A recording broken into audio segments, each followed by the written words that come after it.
Hello everyone, I am the storyteller and I am here to help you today. I know you use this video to fall asleep, so before that, like the video and subscribe to the channel. Also, where are you from and what time are you watching? Now get comfortable and relax. The desert doesn't forgive trespasses. I learned that the hard way, 3 miles from the freight line where the Sonoran wind carries the metallic shriek of cargo trains through midnight air. The detention center crouched in the darkness like something that had learned to hold its breath. 2 stories of corrugated steel and razor wire, abandoned since the policy shifts of 2019, but never quite empty. My camera bag felt heavier than it should as we approached the chain link perimeter, its weight pulling at my shoulder like a hand urging me back. My companions had found the place on an urban exploration forum, one of those threads where people trade coordinates and half-warnings. The older one, I'd known him since college, a graphic designer with a taste for decay, had insisted it was safe. The younger one, his cousin visiting from Tucson, just wanted material for his social media. I wanted the photographs, the kind of images that make gallery curators lean forward and ask where you found such desolation. The padlock on the service entrance had been cut months ago, perhaps years. Inside, the air tasted of rust and something else, a staleness that reminded me of holding my breath in a closed room. The designer swept his flashlight across the receiving area, illuminating benches bolted to concrete and a processing window with its glass intact, but hazed with desert dust. Everything was beige and institutional gray, designed to be forgettable. It had succeeded. That's when I felt it first. The weight. Not physical, though it settled on my chest like humidity. More like the atmosphere had thickened, molecules pressing closer together until they formed something watchful. The sensation crawled up my spine and lodged at the base of my skull. My companions didn't seem to notice. They were already moving deeper, their footsteps echoing off walls that swallowed and returned the sound wrong, delayed by half a second, as if the building needed time to decide what to do with noise. The administrative wing stretched ahead, a corridor lined with offices stripped of everything valuable. But value is relative. In the third room, I found filing cabinets with their drawers forced open, folders spilling across the floor. Someone had tried to destroy them. Black streaks of solvent scored across manila covers, reducing names and numbers to chemical smears. But they'd stopped. Or been stopped. Half the folders remained sealed, their labels intact, sorted by month and year. I lifted one. The paper felt wrong beneath my fingers, almost warm, and I set it down quickly. On the wall opposite, a bulletin board displayed rules in English and Spanish. Someone had painted over them with industrial primer, but the effort had been incomplete. Through the white film, I could still read fragments. Compliance is mandatory. No personal items. Detention period indeterminate. The words pulsed at the edge of readability, appearing and disappearing depending on how the flashlight beam struck them. The designer had moved on, but his cousin lingered, running a phone camera over everything. That's when I saw the badge. It had slipped between the filing cabinet and the wall, laminated plastic with a photo and barcode, its lanyard still attached. I reached for it without thinking, my fingers closing around the cool surface. The hum started immediately, low and distant, like standing near high-voltage lines. It originated somewhere behind my left ear, inside my head, but also outside it, resonating in the space between thought and sensation. I dropped the badge. The sound persisted for 3 more seconds, then stopped so abruptly that the silence felt violent.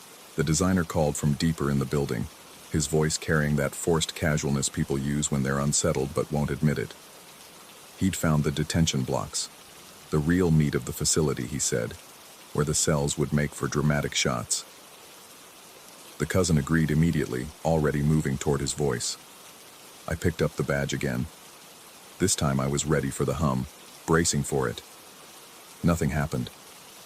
The plastic sat inert in my palm, its photo showing a man in his 40s with tired eyes and a practiced smile. The name was illegible, scored by the same solvent that had attacked the folders. I slipped it into my jacket pocket, an instinctive theft I couldn't explain. Before following the others, I spoke to the empty room. The words came out before I'd decided to say them, pulled from some vestigial part of my brain that still believed in courtesy toward spaces that demanded respect. "I'm just here to document," I said quietly. "I'll leave everything as I found it. Permission to record and leave." The weight lifted. Not completely. It never would, I understood that now. But enough that breathing became easier. The pressure behind my eyes receded. I felt suddenly, powerfully certain that I'd done something necessary. Something that had been heard. The detention block waited at the end of a connecting hallway, its entrance marked by a sliding door of reinforced mesh. The tracks looked functional despite the abandonment, greased and maintained by forces that had outlasted human presence. Through the mesh, I could see rows of cells on 2 levels, facing each other across a central corridor. Emergency lighting strips ran along the ceiling, their covers yellowed but unbroken. The designer had already entered, his footsteps ringing on the metal stairs that led to the upper tier. His cousin stood at the threshold, filming the cell doors with their observation windows and food slots. I raised my camera, adjusting for the low light. Through the viewfinder, the space looked different, compressed and somehow more present, as if the lens revealed rather than captured. That's when the cousin made his joke. I didn't hear the exact words. Something about the accommodations, a sarcastic comment about government hospitality. His voice carried the performative edge of someone playing to an imaginary audience. The laughter that followed was brief and hollow. Every emergency light in the block activated simultaneously, not a gradual brightening or even the stuttering warmth of fluorescence coming online. They snapped to full brightness in an instant, harsh white light flooding the cells and corridor. But they didn't stay constant. Instead, they began to cycle, on for 2 seconds, off for 3, on for 2, off for 3. The pattern was exact, mechanical, the timing so precise it felt like a heartbeat. No power had reached this facility in years. The designer said so, his voice tight. The backup generators had been stripped during decommissioning. The solar panels on the roof were cracked and useless, visible on satellite images. Yet the lights continued their test sequence, and in the gaps between illumination, the darkness felt calculated. Then came the locks. The cell doors were never meant to be silent. They'd been designed to announce their function, magnetic bolts sliding home with a sharp clack that would remind detainees of their status. Now, without electricity, without any visible cause, they began to activate. One at a time, proceeding down the line. Clack, clack, clack. The sound moved like a thing with intention, working methodically from the far end of the block toward where we stood. The cousin backed away from the door, his phone still recording, but his hands shaking enough that the footage would be worthless. The designer descended the stairs quickly, no longer interested in dramatic angles. I stood paralyzed, watching through my viewfinder as the sequence continued. 12 cells on each side. The bolts engaged on cells 1 through 8, 9, 10. At cell 11, the pattern changed. The door didn't just lock, it slid open. 6 inches, no more. The gap was precise, exactly wide enough to suggest invitation. Through the observation window, I could see the interior, bare concrete and a steel shelf that served as a bed. On the wall, someone had scratched marks. Not the random scratchings of boredom, but organized tallies.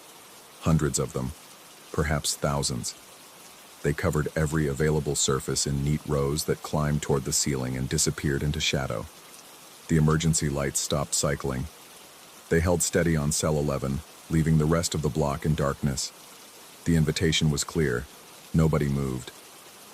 The silence expanded until it became its own form of pressure, demanding response. My finger found the shutter button. The camera's mechanical click seemed impossibly loud. In that moment, something shifted. The weight returned, but transformed. No longer oppressive, it felt expectant, waiting. The designer grabbed my arm. His grip was too tight, fingers digging through my jacket. He wanted to leave, now, immediately. Retrace our steps, exit through the service entrance, get back to the car before something undefined but certain occurred. His cousin nodded frantically, already moving toward the corridor we'd entered through. But the corridor had changed. Not dramatically. The walls were the same beige concrete, the floor the same polished concrete. Yet it felt longer, the exit farther away, and halfway down, where there had been nothing but blank wall, a junction now branched left. A corridor that hadn't existed during our entry, or that I hadn't noticed, or that the building had decided to reveal only now. A sign hung above the junction, one of those industrial placards with reflective lettering. Authorized personnel only. Follow procedure. 7B for entry. In smaller text below, non-compliance subject to detention. The designer started toward the original exit, ignoring the junction. After 3 steps, he stopped. The air ahead looked wrong, wavering like heat shimmer, though the temperature remained cool. He extended a hand. His fingers met resistance where none should exist, pressing against invisible barrier. He pushed harder. The air pushed back. His cousin tried next, then me. The boundary was absolute but sourceless. We could see the exit clearly, could map the path back to the service entrance, but the building had decided that path was closed. The only option was the new corridor, the junction marked by procedure and authorization. Something in my pocket vibrated. The badge. I pulled it out. The laminated plastic was warm now, almost hot, and the photo had changed. Not dramatically, the same man, the same tired eyes, but his expression had shifted. He was looking directly at the camera now, at me, and his practiced smile had flattened into something that wasn't quite a smile anymore, more like anticipation. The designer asked what we should do, his voice rising toward panic. I heard myself answer, the words arriving before conscious thought could examine them. We follow the procedures. We comply with the signs. We treat this place the way it demands to be treated, because the alternative is worse. The cousin protested. What procedures? We weren't authorized. We'd broken in, for fuck's sake. We had no business following the protocols of an abandoned detention center. The building didn't care what we... The emergency lights in cell 11 flickered. 3 times. Fast. Like Morse code for distress. Or warning. I started walking toward the junction, not from courage, but from certainty that resistance would fail. The building had established its rules with perfect clarity. Comply or remain. Follow procedure or face detention. The irony wasn't lost on me. We'd entered as trespassers and found ourselves trapped in the same bureaucratic logic that had once confined others. The new corridor descended, gradually at first, then more steeply, angling down toward levels that shouldn't exist in a 2-story facility. The walls here showed signs of different construction, older concrete, darker stains, ventilation grates with rust patterns that looked almost decorative. Doors appeared at regular intervals, each marked with numbers and letter combinations. 7A, 7B, 7C. The placards reflected our flashlight beams too brightly, almost aggressively, demanding to be read. At 7B, I stopped. The door was steel, industrial, with a magnetic card reader that showed a steady green light despite the absence of power. The badge in my pocket had become uncomfortable, its heat increasing until it felt like holding something living. I pulled it out. The barcode on the back was moving, or appeared to move, the black lines shifting and reforming into patterns that might have been numbers, or might have been something else entirely. The designer stood close behind me, his breathing shallow. He wanted to know what was behind the door, what procedure 7B entailed, why the building had guided us here specifically. I had no answers. Only intuition, that same vestigial instinct that had prompted me to ask permission in the administrative wing. I held the badge up to the reader. The door unlocked with a hydraulic hiss, releasing air that smelled of ozone and old paper. Beyond lay a room that defied the detention center's architectural logic. It wasn't a cell or an office. It was a monitoring station. Multiple screens mounted on walls, each one displaying different corridors and rooms within the facility. But the images weren't static. They moved. Figures walked through frames, crossing from one screen to another with purpose. Men and women in civilian clothes carrying belongings, following painted lines on floors. Detainees, but not past detainees. The timestamps in the corners read, current dates, current times. We weren't alone in the building. Except we were. I knew we were. We'd checked every corridor, every room. The facility was empty of human presence beyond our three-person group. Yet the screens insisted otherwise, showing dozens of people moving through detention procedures, being processed, documented, contained. The designer reached toward one screen as if to touch it, then pulled back. His hand was shaking. The cousin noticed something else. In the corner of the room, a terminal glowed with amber text. A log of entries, dates, and times stretching back years. The most recent entry was time-stamped 17 minutes ago. It read, 3 unauthorized entries. Detention protocol initiated. Reclassification pending.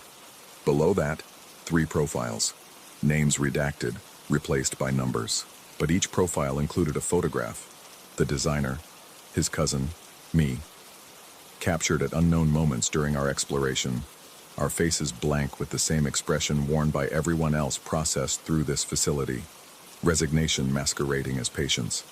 The screens began to change. The figures disappeared, winking out of existence one by one until only empty corridors remained. Empty except for 3 moving shapes, visible in the feeds from Detention Block B. Us. We were on the screens now, displayed from angles that showed no cameras, recorded by systems that shouldn't function. And in the feed showing the monitoring room, showing the space we currently occupied, 3 figures stood exactly where we stood, looking at screens that showed those same figures in infinite recursion. The designer broke first. He lunged for the door we'd entered through, the one that had admitted us to this impossible room. It opened easily. The corridor beyond was different. Not the descending passage we'd followed, but a horizontal hallway lined with doors marked with sequential numbers. Detention Block C. None of us moved.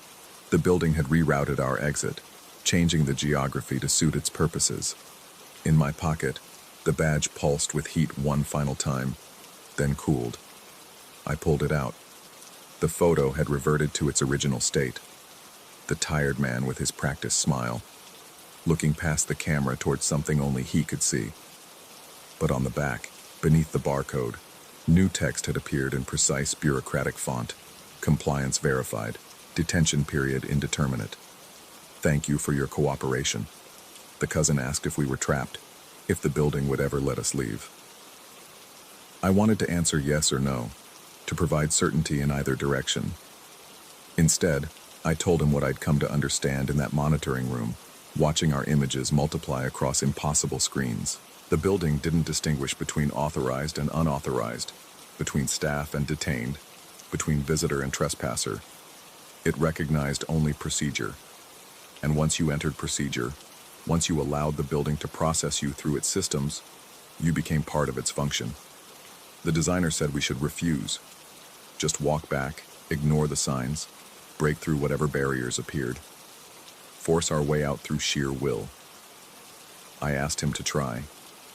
He moved toward the corridor we'd entered from. The air shimmered again. The barrier held. He pushed harder, then started hitting it, palms slapping against nothing. The sound echoed wrong, absorbed rather than reflected. Above us, the emergency lights began cycling again. 2 seconds on, 3 seconds off. The pattern was familiar now, almost comforting. In the darkness between illuminations, I thought I saw other shapes in the corridor. People standing in doorways, watching our attempts with patient recognition. They'd tried too. They'd failed too.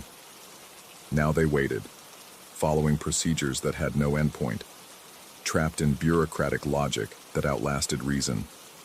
I don't know how long we stayed in that monitoring room. Time felt negotiable, elastic.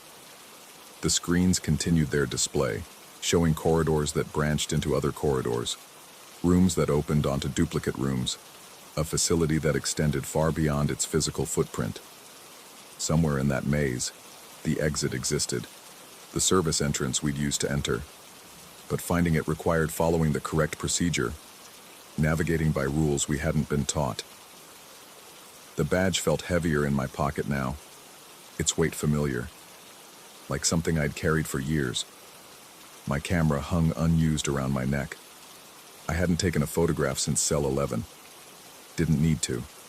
The images had already been captured, logged, processed. We were all on record now. Eventually, we started walking. Not back toward where we'd entered. That route had proven impassable. Forward, deeper into the facility's lower levels, following the lit corridors when they appeared, stopping at each junction to read the procedural signs. We became careful, methodical, asking permission at doorways, announcing our intention to comply. The building rewarded cooperation. Doors unlocked, barriers dissolved. New corridors revealed themselves, but we never found the exit. Or perhaps we did, but couldn't recognize it. After hours, or days, time had stopped registering in any reliable way. The corridors began to repeat. We'd passed the same cell blocks, the same administrative wings, walking in loops that felt like progress, but returned us to identical starting points. The designer suggested we were being played with. His cousin thought we'd died somewhere back in the detention block, that this was some kind of bureaucratic afterlife. I didn't speculate. Speculation required hope. The screens in the monitoring room, we returned there periodically, drawn by familiarity, now showed hundreds of figures moving through the facility. Some I recognized from earlier passages. Others were new, or newly visible. All of them followed procedures, lined up at processing windows, stood for photographs that erased their names, entered cells that locked behind them. None of them looked distressed. That was the worst part. They looked adjusted, compliant, like they'd learned the futility of resistance and found peace in submission. I check my pocket now, feeling the badge's constant warmth. The photo has changed again, though I can't remember when I last looked at it.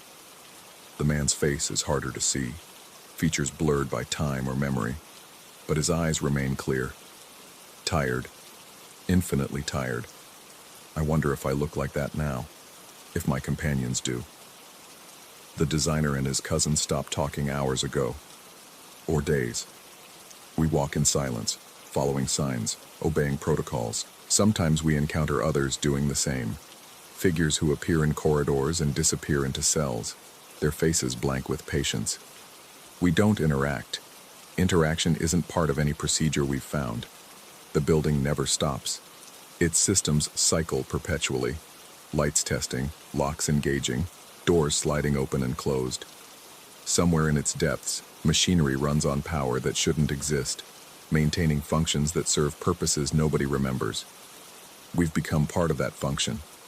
Processed, documented, detained. I think about the outside world sometimes. The desert night we left behind. The car parked on the shoulder 3 miles from the freight line. People will wonder where we went. They'll search the detention center eventually, find no trace. The building is good at keeping its processes internal, at containing what it captures. The worst part isn't the confinement, it's the acceptance. How quickly we adapted to the rules. How natural it feels now to ask permission, to follow posted procedures, to check badges and read signs. The building didn't break us. It simply revealed what we'd always been. Compliant creatures who need structure, even when that structure becomes its own purpose. Tonight, or what I call tonight, measuring time by the emergency light cycles, we walked past the monitoring room again. The screen showed 3 figures in detention block B, standing where we'd stood weeks or months ago, watching locks engage and doors slide open. New arrivals, new unauthorized entries. The building will process them too. Initiate detention protocols. Reclassify their status from trespasser to detained. I wanted to warn them, to shout through whatever barrier separates the recorded from the real. But I don't know which side of that barrier I'm on anymore. Don't know if I'm watching their entry or they're watching my detention. Don't know if the building distinguishes between observation and experience. The badge in my pocket pulses with familiar warmth. The photo has finally changed completely. Now it shows me. My face, my tired eyes, my expression that isn't quite a smile. Below it, new text has appeared. Detention period indeterminate. Thank you for your compliance. I understand now. We were never trespassers. We were always meant to be processed. The building doesn't make mistakes. It follows procedure perfectly, eternally, waiting for those who enter without authorization so it can grant them permanent authority. authority to remain, to comply, to become part of its endless function. The designer and his cousin walk ahead of me down another identical corridor. We follow the signs like we always do, like we always will. The building's mercy is absolute. It never releases what it properly contains. And somewhere in the administrative wing, in a room full of forced filing cabinets and solvent-scored folders, another badge has appeared on the floor, waiting for the next photographer who thinks he's come to document decay, who doesn't understand that some places do the documenting themselves. Some places have perfect memories. They never forget names, even when those names become numbers, become entries in logs that never end. The emergency lights cycle overhead. 2 seconds on, 3 seconds off. The pattern is comfort now. The pattern is all we have. The building breathes, and we breathe with it, following procedures that lead nowhere but deeper into procedure itself. I wonder if anyone will find my photographs, the images I didn't take, the ones the building captured instead, filing us away in its perfect system. Maybe one day someone will look at those screens in the monitoring room and see us walking, eternally walking, following signs that promise exit but deliver only continuation. Or maybe we're already there, already on the screens, already processed. And everything since, the corridors, the searching, the hope, has been the detention period itself. Indeterminate. As promised. The building keeps its promises. That's what makes compliance so necessary, so inevitable. We turn another corner, reading another sign, following another procedure. The corridor ahead looks exactly like every corridor behind us. This is what forever looks like, I think. Not dramatic, not even cruel, just methodical, just procedural, just a building doing what buildings do when they're designed to contain, and nothing teaches them to stop.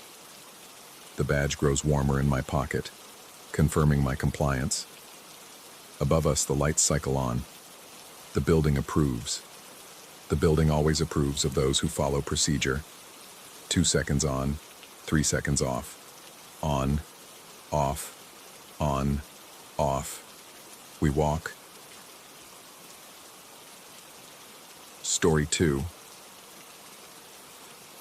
The headlights carved through the South Dakota darkness, like a surgeon's scalpel through diseased tissue. 4 hours of gravel roads had left my teeth aching from the constant rattle, dust coating my throat until every swallow felt like sandpaper. The other 4 passengers had grown quiet miles ago, their earlier enthusiasm for this midnight detour reduced to occasional sighs and the rustle of someone shifting position in the cramped sedan. I'd been the one to suggest it. The junkyard squatted 3 miles off Highway 44, according to the bartender back in Kadoka, who'd drawn us a map on a cocktail napkin with shaking hands. He'd warned us the place had a reputation, though he wouldn't elaborate beyond muttering something about the previous owner and unfinished business. The way his eyes had darted to the door when he said it made the hair on my neck stand up in a way I'd found oddly thrilling. We were looking for a thrill after all. 4 strangers thrown together by a conference in Rapid City, bonded only by our mutual boredom and a shared appetite for the morbid. When I'd proposed exploring something genuinely unsettling, they'd agreed with the kind of nervous laughter that masks genuine interest. The junkyard announced itself not with a sign, but with a smell. Rust and motor oil and something else. Something organic and wrong that reminded me of the time a raccoon had died in my childhood home's crawl space. The fence materialized from the darkness gradually. Chain link turned orange by oxidation, sagging in places like exhausted shoulders. No gate barred our entrance, just an opening where the fence had been peeled back like the lid of a sardine can. I killed the engine. In the sudden silence, the cooling metal of the hood ticked like a countdown. The woman in the passenger seat, a software engineer from Minneapolis whose name I'd already half forgotten, cleared her throat. She suggested maybe we'd come far enough, that we'd gotten our adventure just by finding the place. But I was already opening my door, the interior light flooding the car with a jaundiced glow that made us all look sick. The gravel crunched beneath my feet with a sound like breaking teeth. I grabbed the heavy-duty flashlight from the trunk, its weight reassuring in my palm. The others followed reluctantly, their phone screens casting competing pools of blue-white light that seemed to die within feet of their sources, swallowed by a darkness that felt more substantial than mere absence of light. I remember standing there, at the mouth of that mechanical graveyard, and feeling something shift in the air. Not a breeze, but a change in pressure, like the moment before thunder. I said the words without really thinking about them, projecting my voice into that wall of dark. Give us a real scare. The others laughed, but it was the wrong kind of laughter, brittle and forced. One of them, a man who'd spent the drive complaining about his ex-wife, asked if I was trying to summon something. I'd meant it as a joke, as bravado, but the words had left my mouth with more weight than I'd intended, as if something in the junkyard had given them substance. We moved deeper into the maze of twisted metal. Rows of gutted cars stretched in every direction, their empty windows like the eye sockets of skulls. Engine blocks sat in pools of decades-old oil. A school bus, its yellow paint blistered and peeling, leaned at an angle that defied physics, supported by nothing visible. Towers of compressed vehicle cubes created a skyline against the stars, geometric and impossible. The beam of my flashlight caught something moving. I stopped walking so abruptly that the person behind me collided with my back. There, centered perfectly in the circle of light maybe 30 yards ahead, sat a cat, black as the spaces between stars, motionless except for its tail, which twitched back and forth with metronomic precision. Left, right, left, right. Its eyes reflected my light as twin coins of green fire. Someone whispered that we should leave, but I was transfixed by that cat, by the wrongness of its absolute stillness everywhere except that hypnotic tail. How long we stood watching it, I couldn't say.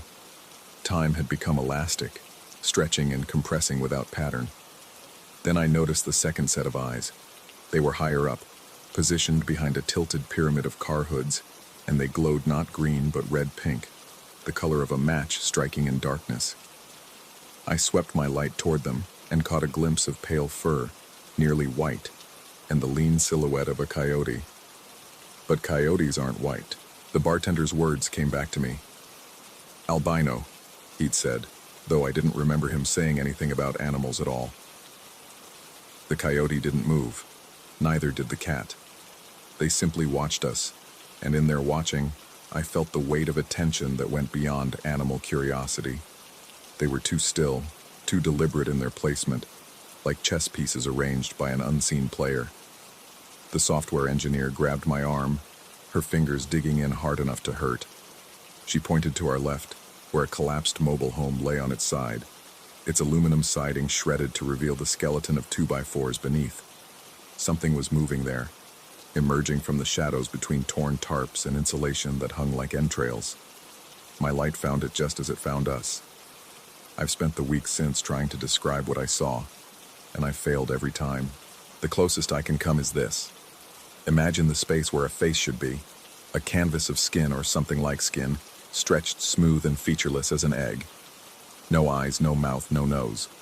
Just a white oval the size of a human head, catching my flashlight beam and throwing it back with a dull, organic sheen.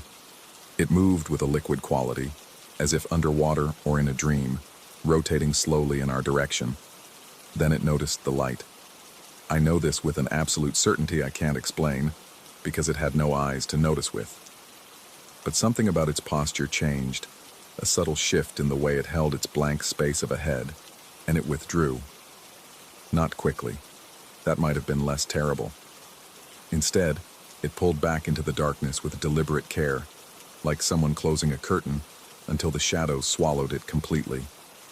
My lungs remembered how to work, and I sucked in air that tasted of rust and decay. Behind me, someone was crying, soft little gasps that might have been laughter if not for the edge of hysteria in them. The cat and the coyote were gone, vanished without a sound, but their absence felt more like a repositioning than a departure. That's when the metal started singing. It began as a rhythmic creaking, somewhere deeper in the junkyard's maze. A metallic groan that came in regular intervals, like someone turning a crank or working a hand pump. Creak, pause, mechanical and patient and somehow purposeful. The sound seemed to come from everywhere and nowhere, bouncing off the stacked cars and crushed frames until determining its source became impossible. We should have run. Every primal instinct I possessed was screaming at me to return to the car, to put as much distance between myself and this place as the night would allow. But there's something in the human psyche that refuses to flee without understanding. That needs to know what's hunting it. So we moved toward the sound. The junkyard's geography made no sense. Paths we'd walked minutes before seemed to have rearranged themselves. A row of pickup trucks that should have been on our right was suddenly ahead of us. A crane I didn't remember seeing loomed against the stars, its hook swaying gently despite the absence of wind. The ex-husband stopped at what looked like an industrial cage, maybe 6 feet on each side, its bars thick as a man's thumb. The door hung open, and its latch, a heavy iron mechanism crusted with rust, protested when he touched it. The sound it made reverberated through the junkyard like a gong, impossibly loud, and I swear I felt the vibration in my chest like a second heartbeat. The cranking sound stopped. In the silence that followed, I could hear my own pulse in my ears, a desperate drum that seemed to call attention to our presence. We waited, frozen, for something to respond to the noise we'd made. Nothing moved in the visible sections of the junkyard, but I had the overwhelming sensation of being surrounded, of eyes we couldn't see tracking our every breath. The software engineer's phone buzzed, and we all jumped. She looked at the screen, her face going pale in its glow. She said she had no signal, hadn't had one since we'd entered the junkyard, so her phone shouldn't be receiving anything. But there on her screen was a message, just 2 words in an unknown sender's text. Fair trade. Something metal fell with a crash that seemed to come from directly behind us, but when we spun around, nothing had moved. Or if it had already returned to stillness. The towers of compressed cars looked exactly as they had before, but I couldn't shake the feeling that their arrangement was slightly different, as if the entire junkyard was reconfiguring itself around us like a maze that wanted to be unsolvable. We ran then, finally letting panic override curiosity. But the paths we'd used to enter refused to lead us out. Dead ends appeared where none had existed. We'd round a corner and find ourselves facing a wall of stacked vehicles, or a pit filled with twisted axles and serpentine radiator hoses that writhed in our flashlight beams, with a movement that couldn't be explained by rats or wind. I don't know how long we searched for the exit. My phone's time display kept flickering between numbers that made no sense. 2:47 a.m., then 11:03 p.m., then 4:15 a.m., as if time itself had become unreliable. The others were barely holding together, their breathing ragged with exhaustion and fear. Then we found the opening in the fence, the gap we'd driven through. The car sat exactly where we'd left it, patient and waiting, its silver paint dulled by dust but otherwise unchanged. The sight of it, so mundane and normal, nearly broke me with relief. But as I reached for the driver's door handle, I saw something that turned my relief to ice. In the dust that coated the windshield, something, had drawn symbols. Not random scratches, but deliberate patterns that spiraled and intersected with geometric precision. They covered the entire glass surface, complex and purposeful, and they definitely hadn't been there when we'd arrived. The ex-husband pointed out that we'd been inside the junkyard for less than 20 minutes according to the car's dashboard clock, though it felt like hours had passed. He said it with a laugh that held no humor, a sound on the edge of breaking.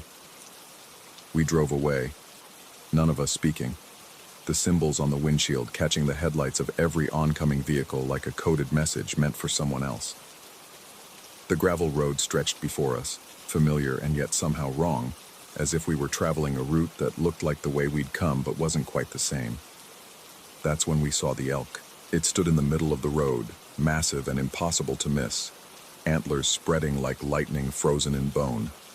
But it wasn't facing away from us, startled by our approach. It was facing our direction, positioned as if it had been waiting for us, as if it knew exactly when we would arrive and had planted itself deliberately in our path. I slowed the car to a crawl, then stopped entirely when it became clear the elk had no intention of moving. We sat there in a standoff with this creature that shouldn't have been there, that should have bolted at our approach. but instead watched us with an intelligence in its eyes that no animal should possess. The software engineer started laughing, a sound that quickly became indistinguishable from sobbing. She said we'd asked for a scare, hadn't we? We'd asked for it, and something in that junkyard had heard us, had accepted the request like a contract. The elk took one step forward, then another, approaching the car with the deliberate pace of someone making a point. When it reached the hood, it lowered its massive head until its eyes were level with the windshield, with those symbols drawn in the dust. It studied them for a long moment, its breath fogging the glass. Then it lifted its head and looked directly at me through the windshield. In its eyes, I saw something that wasn't elk, something that was using the animal the way a person might use a glove. It tilted its head slightly, as if considering us, as if measuring something about us that I couldn't name. Finally, it stepped aside, moving with a fluid grace to the shoulder of the road. It didn't leave. It simply stood there, watching, as I pressed the accelerator and we rolled forward. I watched it in the rearview mirror until the darkness swallowed it, but I never saw it move again. It just stood there in the middle of that empty road, a sentinel marking our passage. We made it back to the highway. We made it back to Rapid City. We went our separate ways the next morning, exchanging phone numbers we'd never call and email addresses we'd never use. Because what would we say? What could we possibly discuss? I've tried to rationalize it in the weeks since. Mass hysteria, I tell myself. Exhaustion and suggestion and the power of expectation creating experiences from nothing. The elk was just an elk. The cat and coyote were just animals. The thing with no face was a trick of shadow and fear-heightened imagination. But every night when I close my eyes, I see those symbols from the windshield. I've tried to remember their exact patterns, to draw them from memory, but they slip away like water through fingers. All I'm left with is the certainty that they meant something, that they were some kind of receipt or mark or label. The junkyard has rules of exchange, the bartender had said, or maybe I'd thought it, or maybe something else had placed the knowledge directly into my mind. You look, and it looks back. You ask for something, and something answers. Fair trade, the message on the phone had said.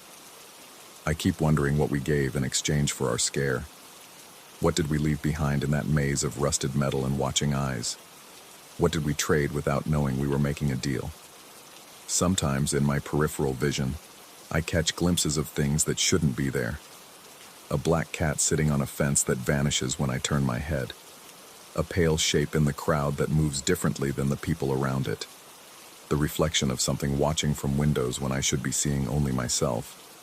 And sometimes late at night, I hear a rhythmic creaking, metal groaning in a patient, purposeful rhythm.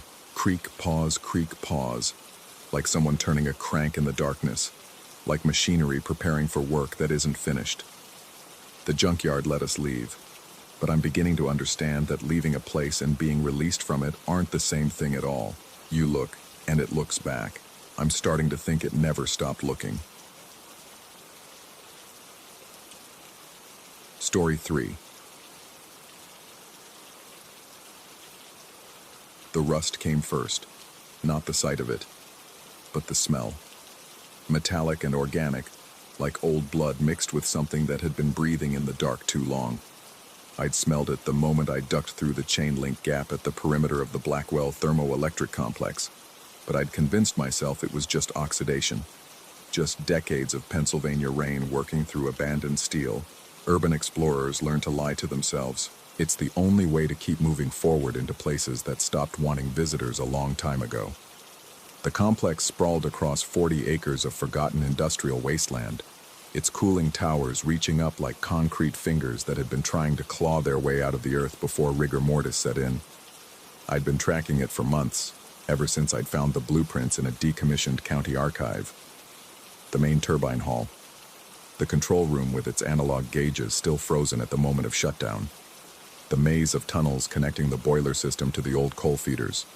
But what had really drawn me here was the reservoir system, a network of holding tanks and cisterns built 3 stories deep, designed to store the massive quantities of water needed to keep the generators cool. Most urban exploration is disappointment. Spray paint over history, copper stripped by scrappers, Nothing left but concrete shells and the ghosts of industry. But sometimes, if you go deep enough, you find the places that were sealed off and forgotten, the places that still held their breath. I was 3 hours into the complex when I found the access corridor. The late afternoon sun angled through the broken windows of the auxiliary building, casting ladder shadows across walls where safety posters from 1987 still warned about proper lockout procedures. The door to the reservoir level had been welded shut at some point, but time and corrosion had done what I couldn't.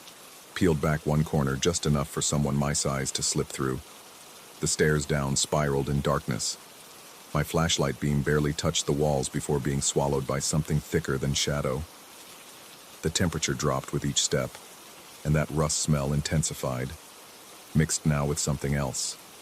Standing water, mildew, and underneath it all, a sweetness that made my throat tighten. I should have turned back. I'd broken my own primary rule: never descend alone into unmapped spaces. But there's a gravity to abandoned places, a pull that has nothing to do with physics. The deeper you go, the harder it becomes to surface. Your curiosity starts to feel like obligation, like you owe something to the darkness for letting you come this far. The reservoir floor was a cathedral of rust. My boots crunched on flaked metal as I swept the flashlight across cylindrical walls that rose 30 feet to a ceiling punctured with access hatches and pipe penetrations. The main holding tank, according to the blueprints I'd memorized, was a double-level system. The upper reservoir where I stood had been designed to feed the lower chamber through a series of grated drains. The grates were still there, geometric patterns of corrosion forming circular mandals in the floor.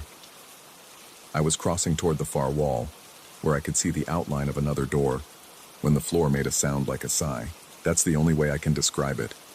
Not a crack or a groan, but something almost organic, almost relieved.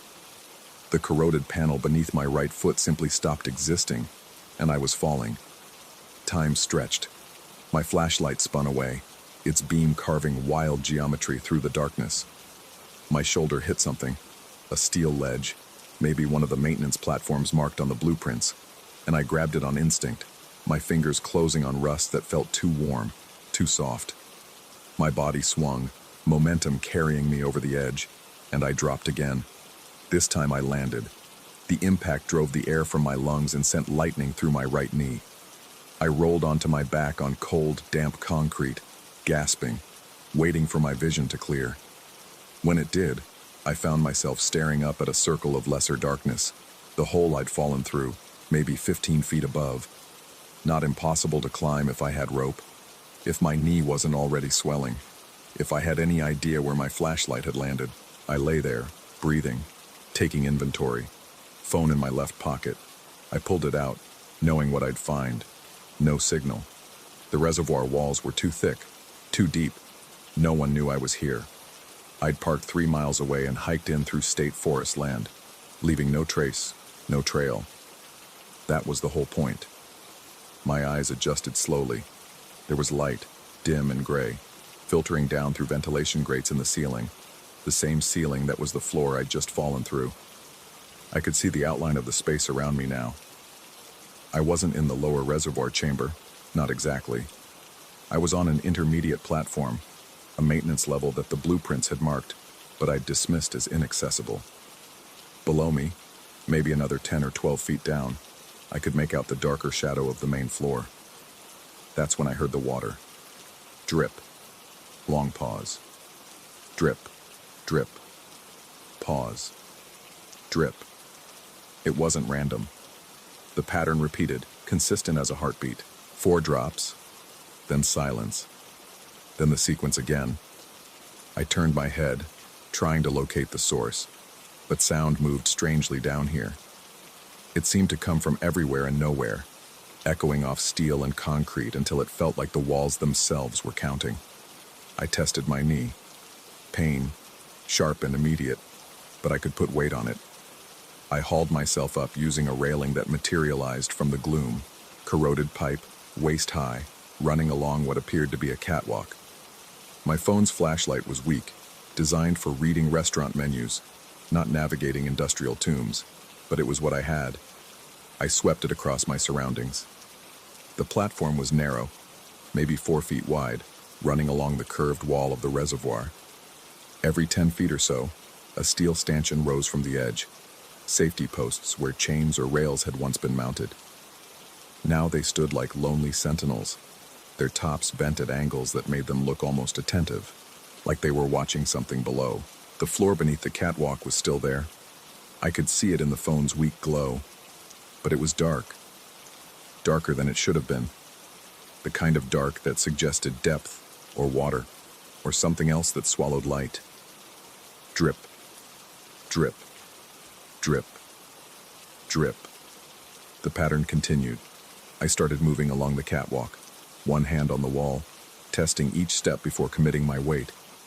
The concrete under my palm was cold and weeping with condensation. Or maybe it wasn't condensation. Maybe it was something else that ran down these walls in the dark. I'd been walking for what felt like 5 minutes when I realized the catwalk was circular. I'd seen that stanchion before. The one with the top bent at exactly that angle, like a finger pointing at something in the darkness below. I'd walked a complete circuit and ended up exactly where I'd started. My breath caught. That wasn't possible. The platform couldn't be that small. I'd been moving at a normal pace, and a circle that took 5 minutes to walk would have a circumference of, 500 feet? 600? This chamber wasn't that large. According to the blueprints, the intermediate level was supposed to connect to a ladder shaft, a series of equipment bays, an emergency exit to the surface. There were supposed to be options, but there was only the circle, only the catwalk, only the counting water and the dark. I checked my phone. 6:47 p.m. The battery icon showed 73%. If I was careful, if I didn't waste it, I could make it last until dawn. Someone would find me by dawn. The complex was scheduled for demolition in 3 weeks. I'd seen the permits. Surely someone would do a final inspection. Surely someone would hear me if I shouted. I decided to save the battery. I'd use the phone light only when necessary. The gray light from above was enough to see the basic outline of things. I could wait. I could be patient. That's when the air moved. Not wind. Not a draft. Something more deliberate, more purposeful. It rose from below, from that dark floor I couldn't quite see. And it carried with it the smell I'd noticed on the surface, but stronger now. Concentrated. Rust and sweetness and something underneath that made my hindbrain scream warnings my conscious mind couldn't quite process. The air passed over me, cold and searching, and continued upward. I listened to it go, heard it whistle through the grates above, through the hole I'd fallen through, going somewhere, looking for something. Then silence. Then, after exactly 5 seconds, it came back. Descending, taking the same path in reverse, pouring down through the hole, spreading across the catwalk, seeking the lower dark again.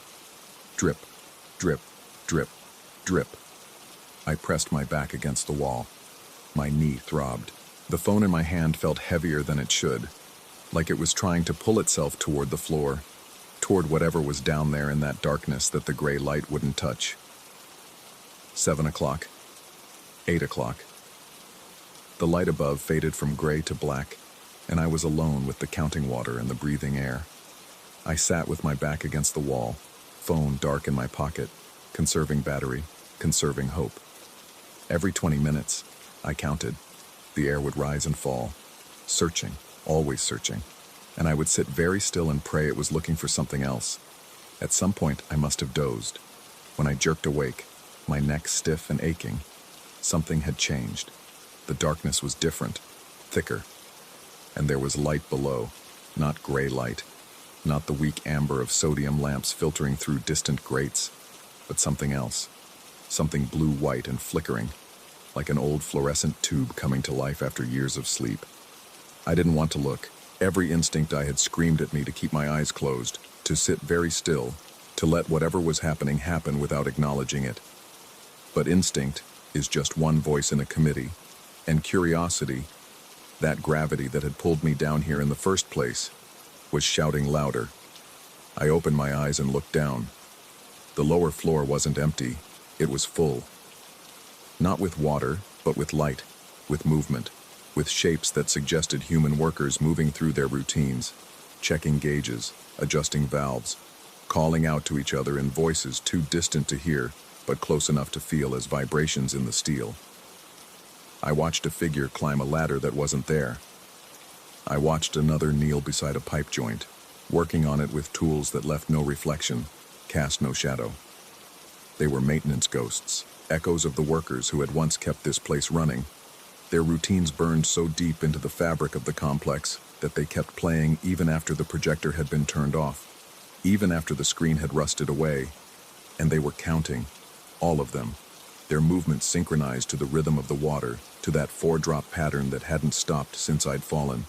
Drip, drip, drip, drip, step, turn, reach, check.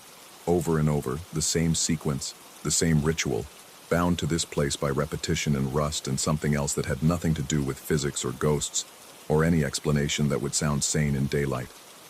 One of the figures stopped working. It stood very still, too still, the way people don't stand, the way people can't stand without falling. Its head began to turn, slowly, steadily, searching. The air rose from below, cold and purposeful. The same air I'd felt before, but now I could see what it was carrying. Attention, awareness, the accumulated consciousness of 10,000 shifts. 10,000 workers doing the same tasks in the same spaces until their awareness had worn grooves in reality itself. And now that awareness was looking for something, someone, an irregularity, a foreign object in the system, me. I closed my eyes. I pressed myself against the wall so hard I could feel the concrete's texture through my jacket. I held my breath and counted 1, 2, 3, 4, matching my heartbeat to the water, trying to fit myself into the pattern, trying to become part of the routine, just another element of the system, nothing worth investigating, nothing that needed to be corrected or removed or absorbed into the eternal maintenance shift. The air passed over me, paused. I could feel it testing my edges, measuring my heat, determining my status. Foreign object or acceptable deviation, contamination or component. Drip, drip, drip, drip. The air moved on, continued upward, and the light below began to fade. The phantom workers returning to whatever darkness had birthed them. Their counting ritual complete for now, their attention sliding away from my intrusion like water finding its level. I waited until I couldn't feel the air anymore. Then I waited longer. Then I pulled out my phone with shaking hands and checked the time. 3:42 a.m. Battery at 41%. I did the math. Dawn at 6:30, maybe 6:45. I could make it. I had to make it. I kept the phone dark. The gray light hadn't completely vanished. There was still enough filtering down from somewhere to see the outline of the catwalk, the curve of the wall. Enough to know I was still alone on this platform, still trapped in this circle, still counting the water drops and waiting for the air to decide I didn't belong. The next 2 hours were the longest of my life. I forced myself to stay awake, to keep my mind sharp and present, because I knew if I slipped back into sleep, I might see those workers again, and this time, they might see me back. The counting continued. The air rose and fell. My knee swelled until I could barely bend it, and slowly, incrementally, the quality of darkness above began to change. First it went from black to charcoal, then charcoal to slate. Then, and this was when I knew I was going to survive this, when I knew morning was real and coming, slate to iron gray, the color of industrial dawn, the color of shift change and time clocks and the world returning to its ordinary rhythms. Light brought sound. Distant at first, like the phantom workers below, but growing clearer. Traffic on a road I couldn't see, maybe the state route that ran 2 miles south of the complex. A dog barking. And then, at 6:52 a.m., according to my phone, the sound I'd been praying for, sirens.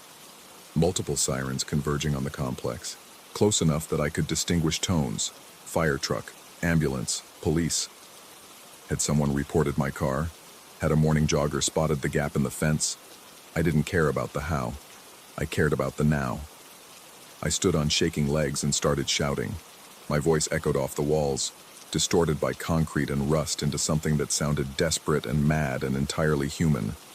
I shouted until my throat burned, until I tasted blood, and I kept shouting because those sirens were the only proof I had that the world outside still existed, that there was still a surface to return to. The sirens got louder, doors slammed. I heard voices, real voices, not the whisper memories of workers who couldn't stop their shift, calling to each other, coordinating, searching. I shouted again, and this time a voice answered, distant but clear, filtering down through the grates and the hole I'd fallen through. Hold on, we're coming. The next hour blurred. A fire crew rigged a rope system. 2 firefighters descended through the hole, their helmet lamps cutting through the gray dawn light like accusations. They found me on the catwalk, my knee swollen to twice its normal size, my voice nearly gone, my phone dead at 37% because in my panic I'd kept turning on the light to make sure the workers below stayed gone. They helped me into a harness. They hauled me up. I emerged into the upper reservoir level, into the same space I'd entered the previous afternoon, only now it looked different. Smaller, more ordinary, just a rust-stained cylinder with a corroded floor. Nothing supernatural about it, nothing that couldn't be explained by structural failure and poor maintenance, except for the counting. As they loaded me into the ambulance, as the EMT examined my knee and asked questions about head trauma and loss of consciousness, I could still hear it, faint but persistent, carried on the morning air through the open doors of the ambulance. Drip, drip, drip, drip. Do you hear that? I asked the EMT.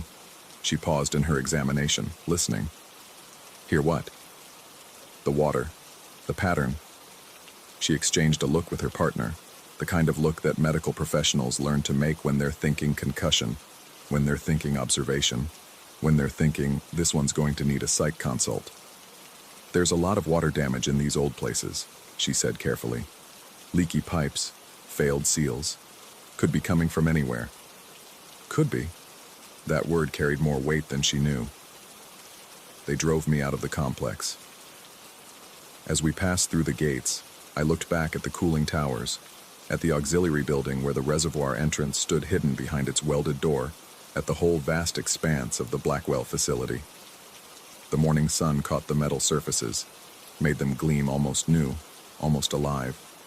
And underneath that gleam, underneath the optimistic paint job of dawn, I could see the rust. Not just the surface oxidation, but the deep corrosion, the kind that worked from the inside out, that turned structure into suggestion, that made solid things hollow while leaving their shapes intact. The EMT was explaining something about the hospital, about x-rays and observation protocols, but I wasn't listening. I was watching the complex recede, and I was noticing something that made my chest tighten with an anxiety I couldn't quite name.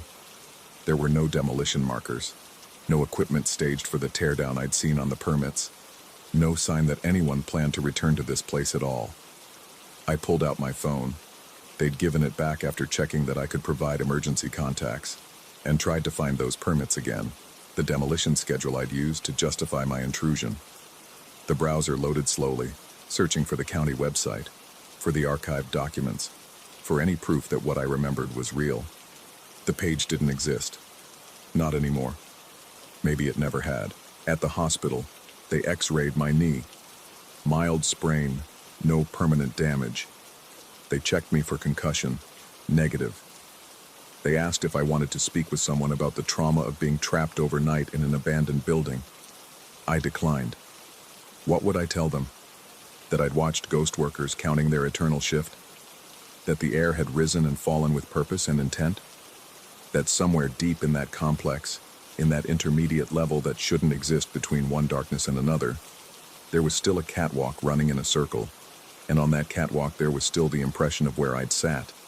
And in that impression, there was still the question of what would have happened if the air had decided differently, if the counting had included me, if the pattern had made room for one more worker who couldn't remember how to stop.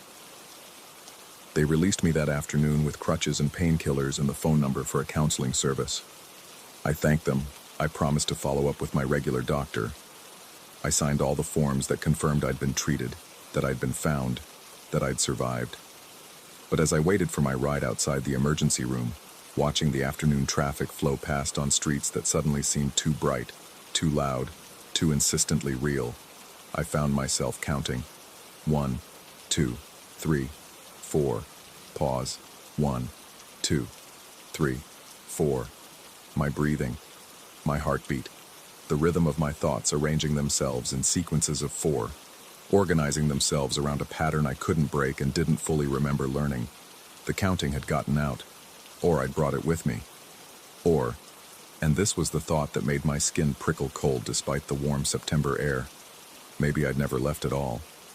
Maybe I was still down there on that catwalk, my mind already worn into grooves by repetition and darkness, already joining the phantom maintenance crew in their eternal shift.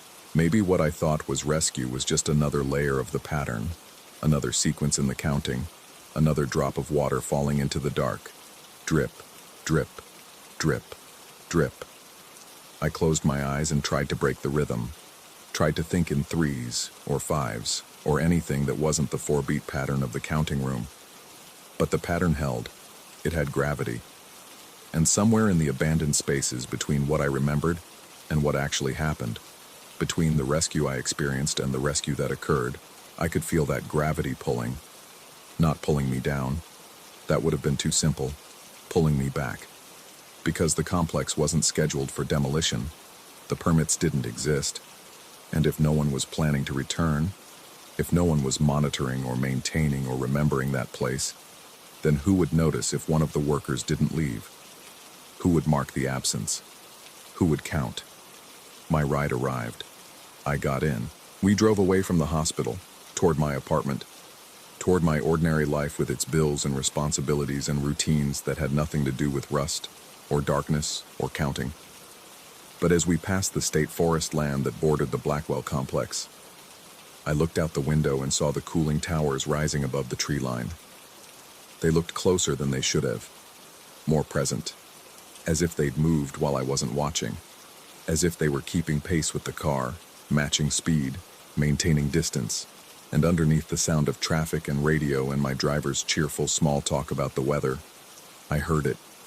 Drip, drip, drip, drip. The counting hadn't stopped. It never stopped.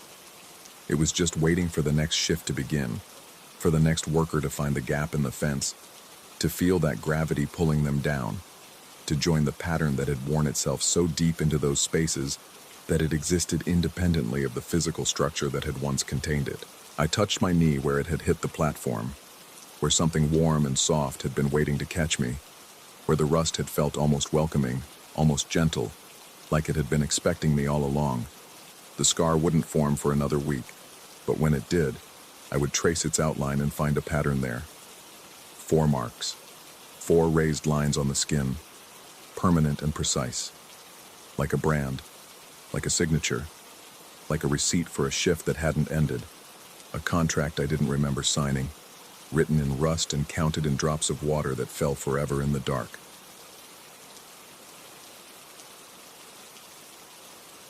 Story 4. The stairs to the 3rd floor exhaled heat like a living thing's breath. Thick, wet, deliberate. My glasses fogged the moment I reached the landing, and I had to pause, wiping the lenses with the hem of my shirt while sweat gathered at my temples. The duplex stood on Garland Street, flanked by gutted shells and overgrown lots. But this one had intact windows. That alone made it an anomaly in this part of Detroit. The city had logged it as abandoned for 18 months, but the tip I'd received suggested otherwise. Someone was using it. For what, nobody wanted to guess. I worked for the county assessor's office, documenting properties in transition. It was tedious work mostly, photographing empty rooms, noting structural damage, checking for squatters or copper thieves. But every few weeks, I'd stumble onto something that made the job worthwhile. A room full of stolen goods, a makeshift meth lab, once even a greenhouse operation sophisticated enough to have timers and UV lamps. That's what I expected here. The heat made sense for that. The intact windows made sense. Everything made sense until I actually stepped inside. The kitchen hit me first. Not visually, the light was dim, filtering through grime-coated windows. But physically, a wall of temperature that made my lungs work harder. An old Mr. Coffee sat on the counter, its orange light glowing, the glass carafe bone-dry and faintly scorched at the bottom. The heating element must have been running for days. Beside it, the stove. All 4 burners turned to high, blue flames licking at nothing. The oven dial cranked to its maximum, 550 degrees, door closed. I could see the air shimmer above the range, but no plants, no hydroponic setup, no grow lights, no humidity trays, just heat, purposeful and maintained. The floorboards creaked as I moved through the space, my boots sticking slightly to linoleum that had buckled and warped. The cabinets hung open, empty except for a single coffee mug placed rim down on the middle shelf, as if drying. The refrigerator door stood ajar, interior dark and warm. Someone had unplugged it, but left the door open enough to prevent mildew. Thoughtful, deliberate, wrong. I documented it all with my camera, the flash creating stark shadows that seemed to linger too long after each shot. The living room was similarly barren, furniture pushed against the walls, center of the floor clear, not empty, cleared. The difference mattered. Dust had settled uniformly across every surface except for a narrow path worn into the hardwood, a circuit that ran from the kitchen doorway around the perimeter of the room and back again. Someone had been pacing, recently and repeatedly. The bedroom was on the 3rd floor, up another narrow staircase that creaked with each step. The heat intensified as I climbed, and by the time I reached the top, my shirt clung to my back. The door stood open. Inside, the bed was made with military precision. The comforter pulled so tight I could have bounced a quarter off it. Hospital corners. Not a wrinkle, not a sag. The kind of perfection that required daily attention. On the nightstand, an ashtray, green glass, with a cigarette stub still balanced on its edge. I leaned closer. The ash was intact, a gray cylinder that hadn't been disturbed by movement or air current. When I held my hand above it, I felt warmth. Not just ambient heat, focused warmth, as if it had been extinguished minutes ago, not hours or days. The closet door was closed but not latched, hanging open a crack. Through the gap, I saw hangers, empty hangers, evenly spaced, all facing the same direction. I pulled the door wider. At the back of the closet, someone had written on the wall in pencil, "Temperature maintenance log, day 47. Below it, tally marks, hundreds of them, organized in groups of 5, then groups of 10, then breaking into chaotic scratches that covered 2 square feet of drywall. I photographed it, my hands unsteady. The fan caught my attention as I turned back to the bedroom, a small oscillating model, perched on a dresser, its head sweeping back and forth in mechanical rhythm. The cord trailed across the floor to an outlet. I knelt beside it, following the line with my eyes to where it disappeared behind the dresser. The breaker box was downstairs, and I knew for a fact the power company had disconnected this address 14 months ago. I'd checked the records before coming.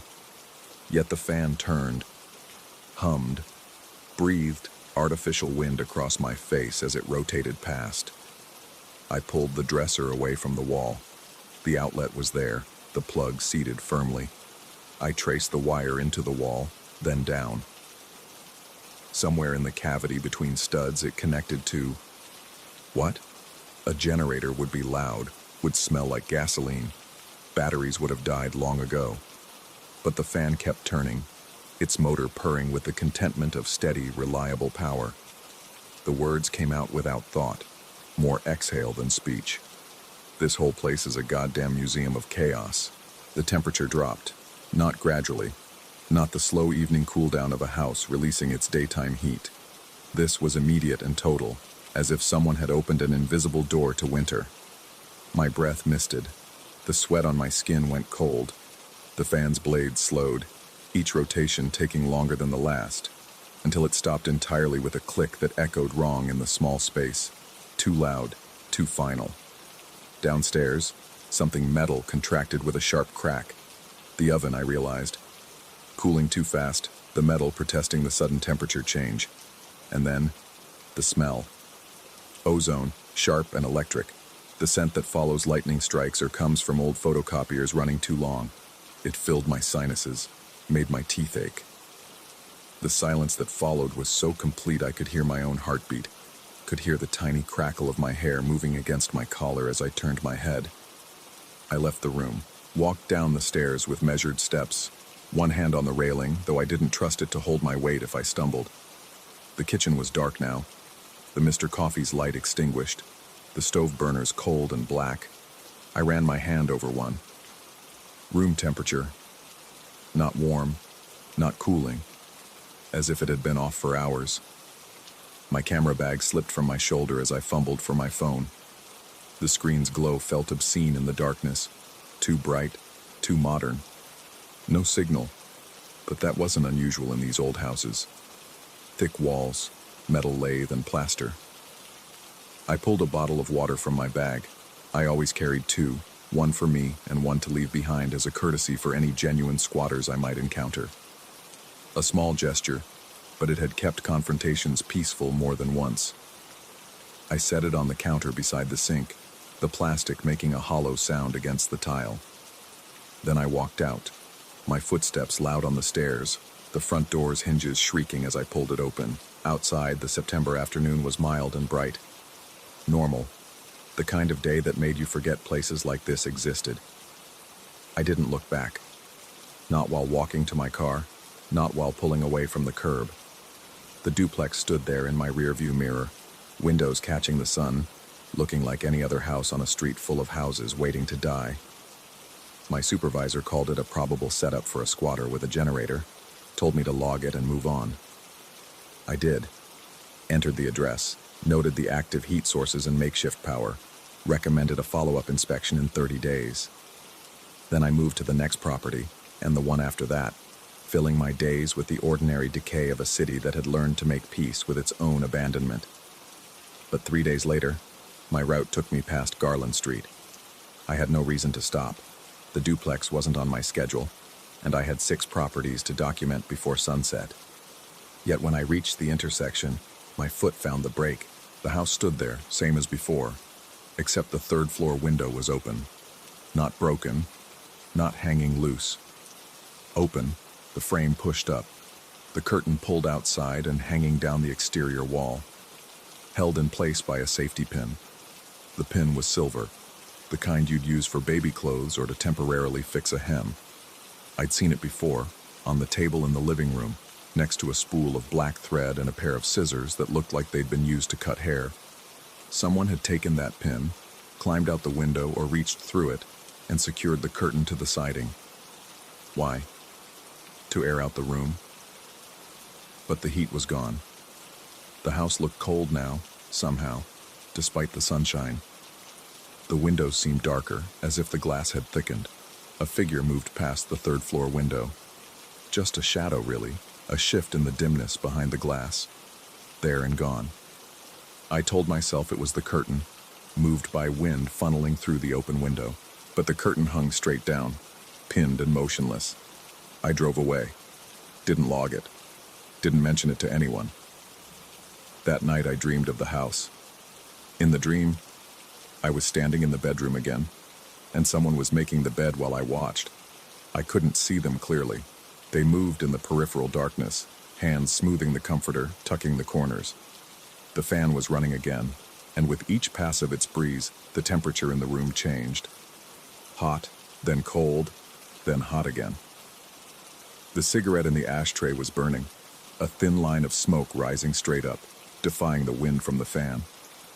The figure making the bed turned to me and said something, but no sound came out. Their mouth moved, forming words I should have been able to understand, but silence filled the space where speech should have been. I woke up sweating, my bedroom ceiling fan casting shadows that looked wrong until I blinked them back into ordinary shapes. The next week, a water main broke on Garland Street. The city sent a crew to shut off service to the affected homes, and they reported that the duplex's meter was running. Slowly, barely registering, but running, as if someone inside was using just enough water to keep the pipes from freezing. In September, I went back, told myself it was for work, for due diligence, for the sake of thoroughness. The front door was locked this time, deadbolt engaged from the inside. I called out, identifying myself, explaining that I was with the assessor's office and needed to verify occupancy. No response. I circled the building, looking for other entrances, finding none. The basement windows were sealed with concrete block.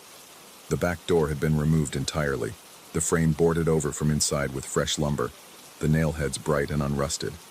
The third-floor window was still open. The curtain still hung outside, still pinned. As I stood there looking up, the water bottle I'd left caught my eye through the kitchen window. It sat exactly where I'd placed it, but the water level was lower, not empty, maybe 2/3 full, as if someone had been taking small sips, rationing it, making it last, or as if it had been evaporating, in a cold house, with no sun reaching that counter. I left, added a note to the file. Possible occupant, unable to make contact, recommend social services follow-up. Then I closed the case and moved on to other streets, other houses, other mysteries that didn't cling to my thoughts like cobwebs. But sometimes, late at night when I'm trying to sleep, I think about that house, about the heat that shouldn't have existed and the cold that came too fast, about the fan that ran without power and the cigarette that stayed warm, about the water level dropping in a sealed bottle and the curtain pinned outside a window on the third floor. I think about the circuit worn into the living room floor, and I imagine someone walking it endlessly, pacing the same path hour after hour, day after day, maintaining something. Temperature, sanity, the boundary between presence and absence. And I wonder if a house can learn to breathe, if it can consume electricity and heat and time, if it can remember the shape of the person who lived in it, and hollow out a space for them to continue existing. What happens when you acknowledge it? When you name what it is, even mockingly, even without understanding? I called it a museum, a place where things are preserved, kept exactly as they were, maintained against the natural decay of time. And maybe that's what I created with those words, or maybe that's what it already was, and I just finally saw it for what it was. The house is still there. The city's demolition list is long, and Garland Street is low priority. Sometimes I drive past it, late at night when I can't sleep, when my own home feels too empty and too full at the same time. The third-floor window is always open now. The curtain has faded in the weather, but the safety pin still holds. And sometimes, not every time, but sometimes, there's a light moving behind the windows. Not electric light. Too orange for that. The warm, flickering glow of an oven running at maximum heat, or a coffee pot that's been burning dry for so long the glass has started to melt.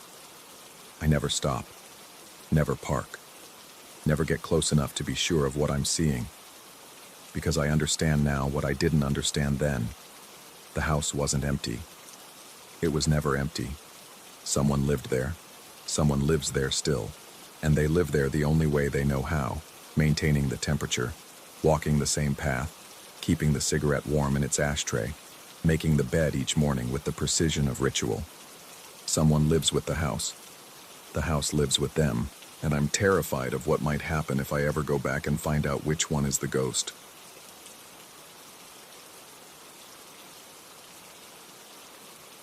Story 5.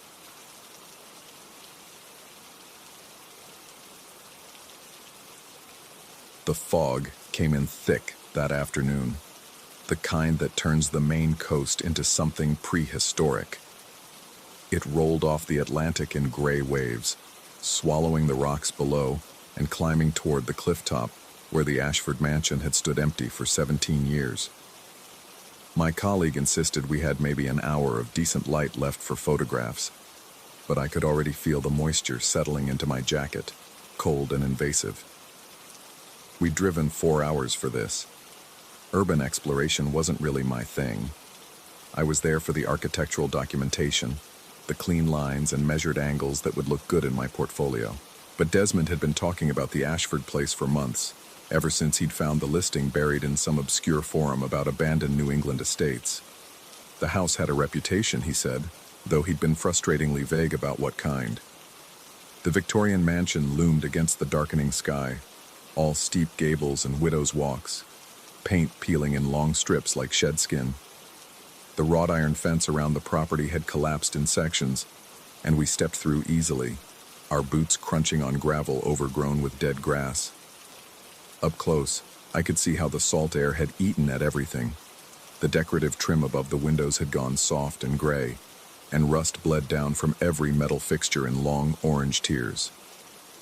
Desmond was already at the front door, testing the handle. Locked, but one of the ground floor windows had been broken out, probably by kids or previous trespassers. He gave me a look that was half excitement, half challenge, and squeezed through. After a moment's hesitation, I followed. The interior smelled of mildew and something else, something almost sweet underneath the decay, like old perfume. We stood in what had been a grand entrance hall, with a curved staircase rising into shadows and doorways branching off in 3 directions.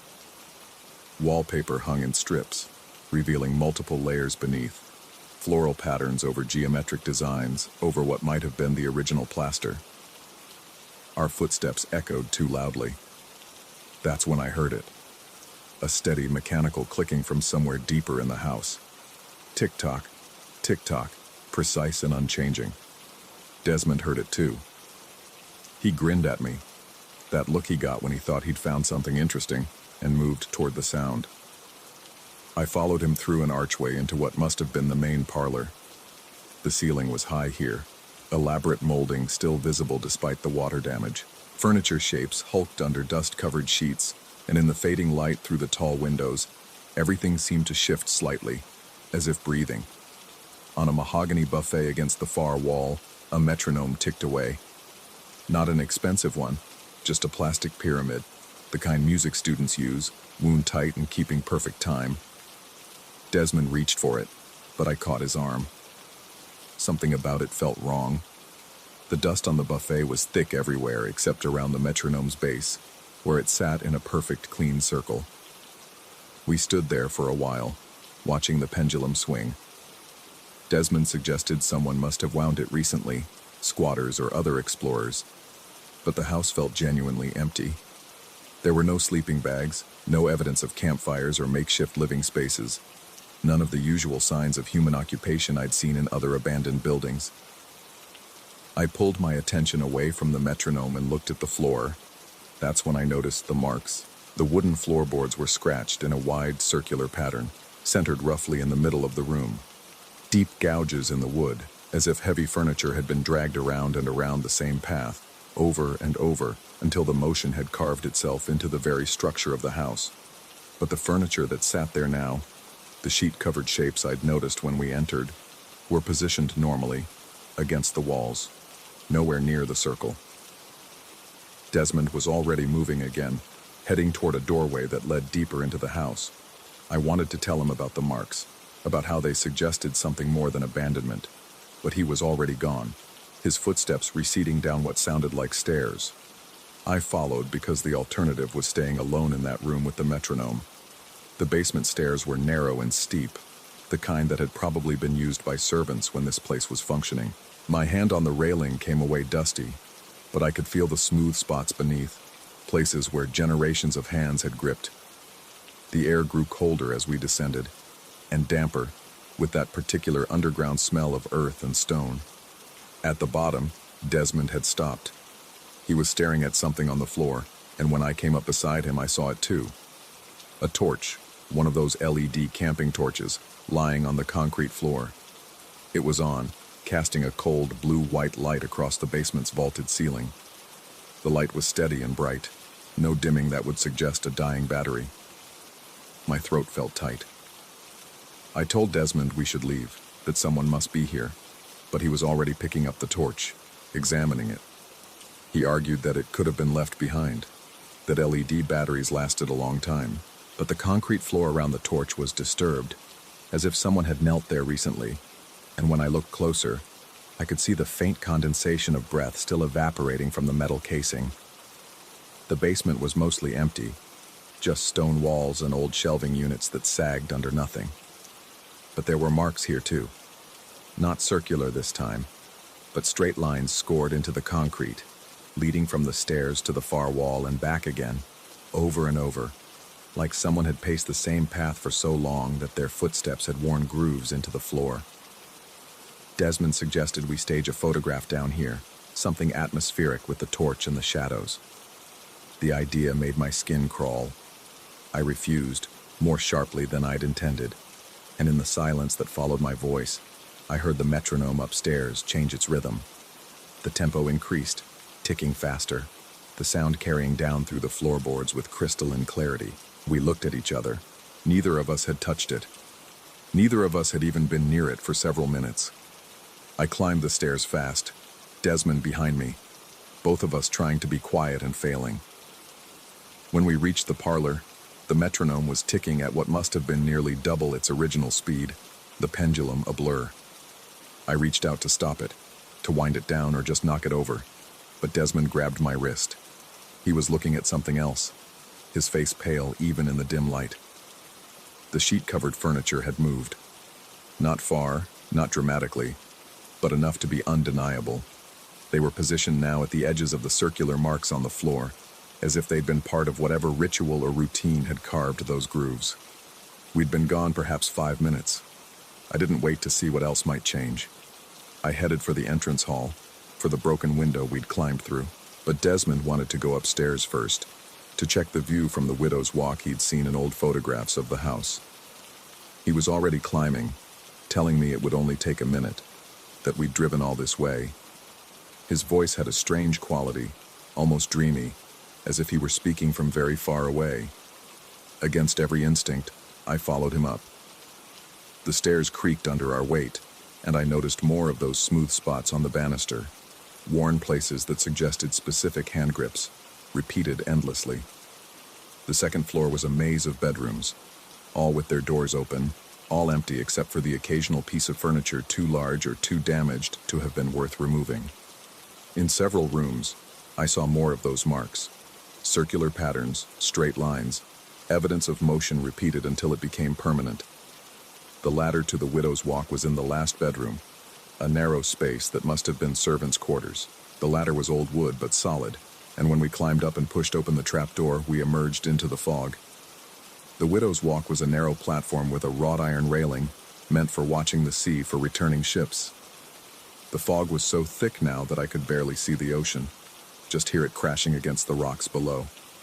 The cold was immediate and penetrating, and I was about to tell Desmond we needed to leave when he grabbed my arm, pointing. At the far end of the platform, facing the ocean, stood a figure.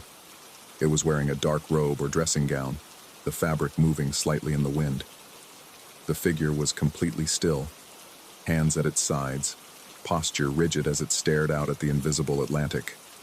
My heart lurched. We weren't alone. Someone else was here, had been here all along.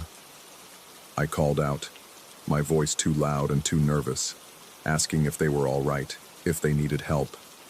The figure didn't move, didn't turn around, just stood there facing the water, sing.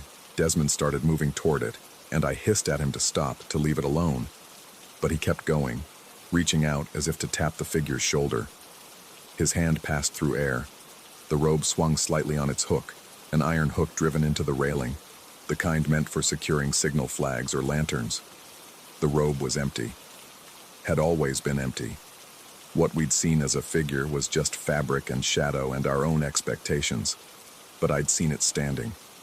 I'd seen the posture, the rigid stillness that suggested consciousness, attention. The robe couldn't have been standing unsupported. The physics didn't work. Yet there it was, hanging limply now, moving in the wind like any piece of abandoned clothing would. Desmond laughed, nervous and relieved, saying something about tricks of the light, about how creepy old places played with your perception.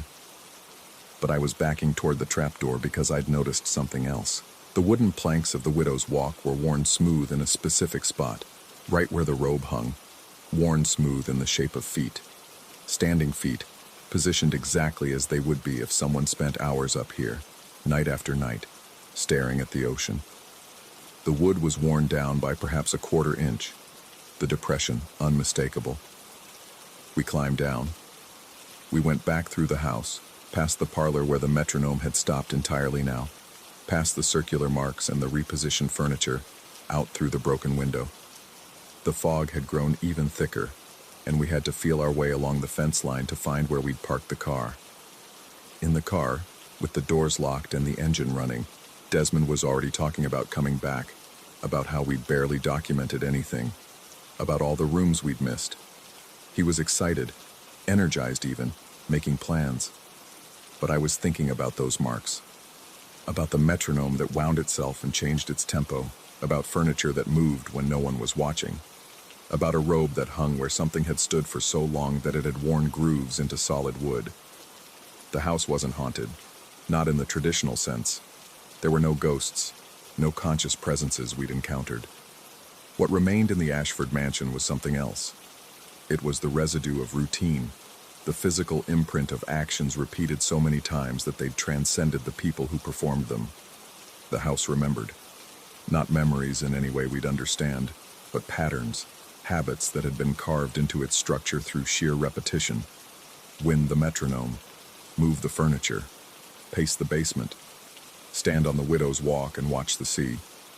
The house didn't care who wound the metronome or why. It just remembered that the metronome was wound, and so it was. Someone had paced that basement. Someone had arranged and rearranged that furniture. Someone had stood on that widow's walk so many times that the actions themselves had become encoded in the space. And now the space performed them, over and over, with or without people to witness. What terrified me, what made my hands shake on the steering wheel as I pulled away from that place, was a simpler realization. We'd been in that house for perhaps an hour. We'd walked specific paths, touched specific objects, stood in specific places, and we'd done so following the subtle cues the house itself provided. The sound of the metronome drawing us in, the torch leading us to the basement, the robe directing our attention upward. The house had been showing us where to go, teaching us its patterns.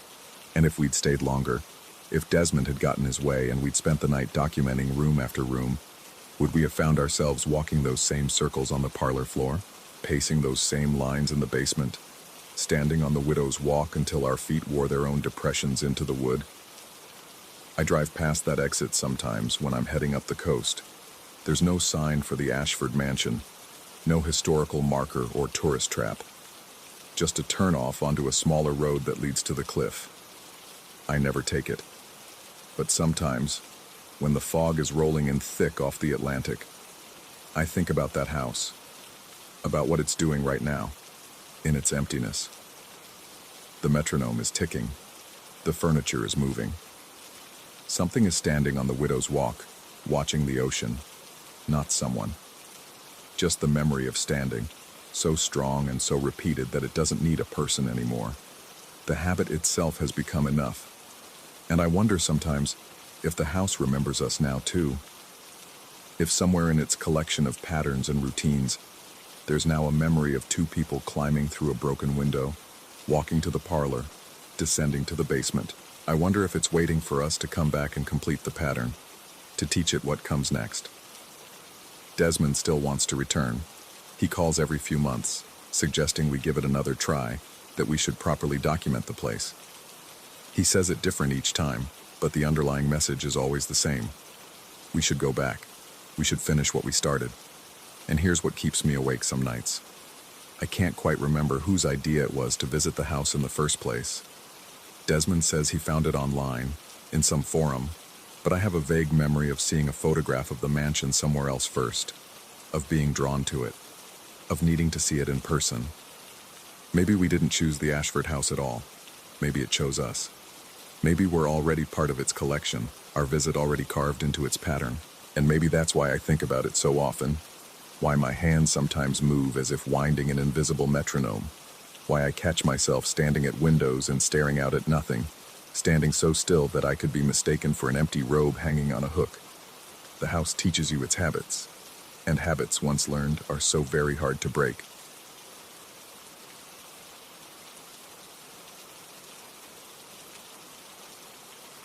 Story 6.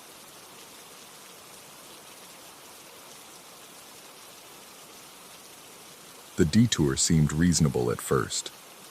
Highway 108 had been closed for what the ranger called unscheduled maintenance, and my Aunt Diane knew these mountains well enough to suggest the old timber route.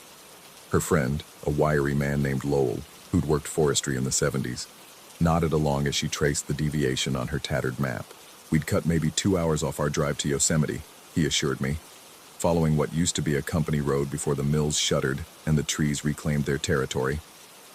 The pavement surrendered to gravel within the first mile, then to something resembling a path only by virtue of parallel ruts worn into red earth.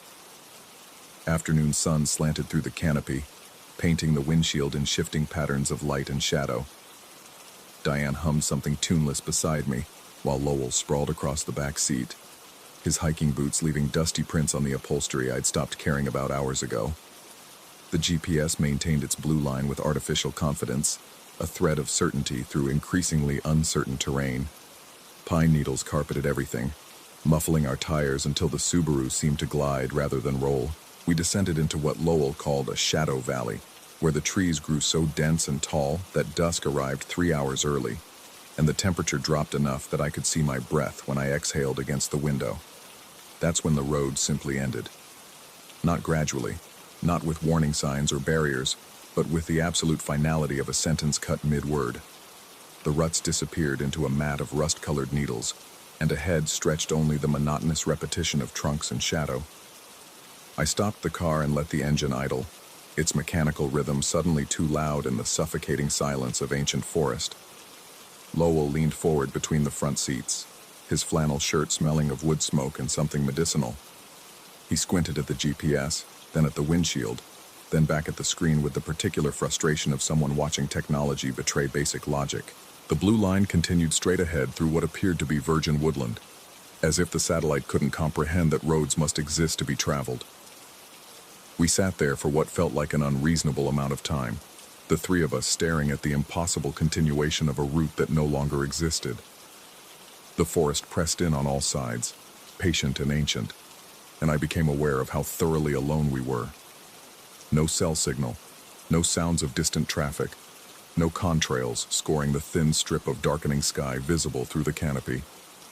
Just us, the idling engine, and the pines. Diane suggested we scout ahead on foot, maybe 50 yards, just to see if the trail resumed beyond some fallen timber or washout.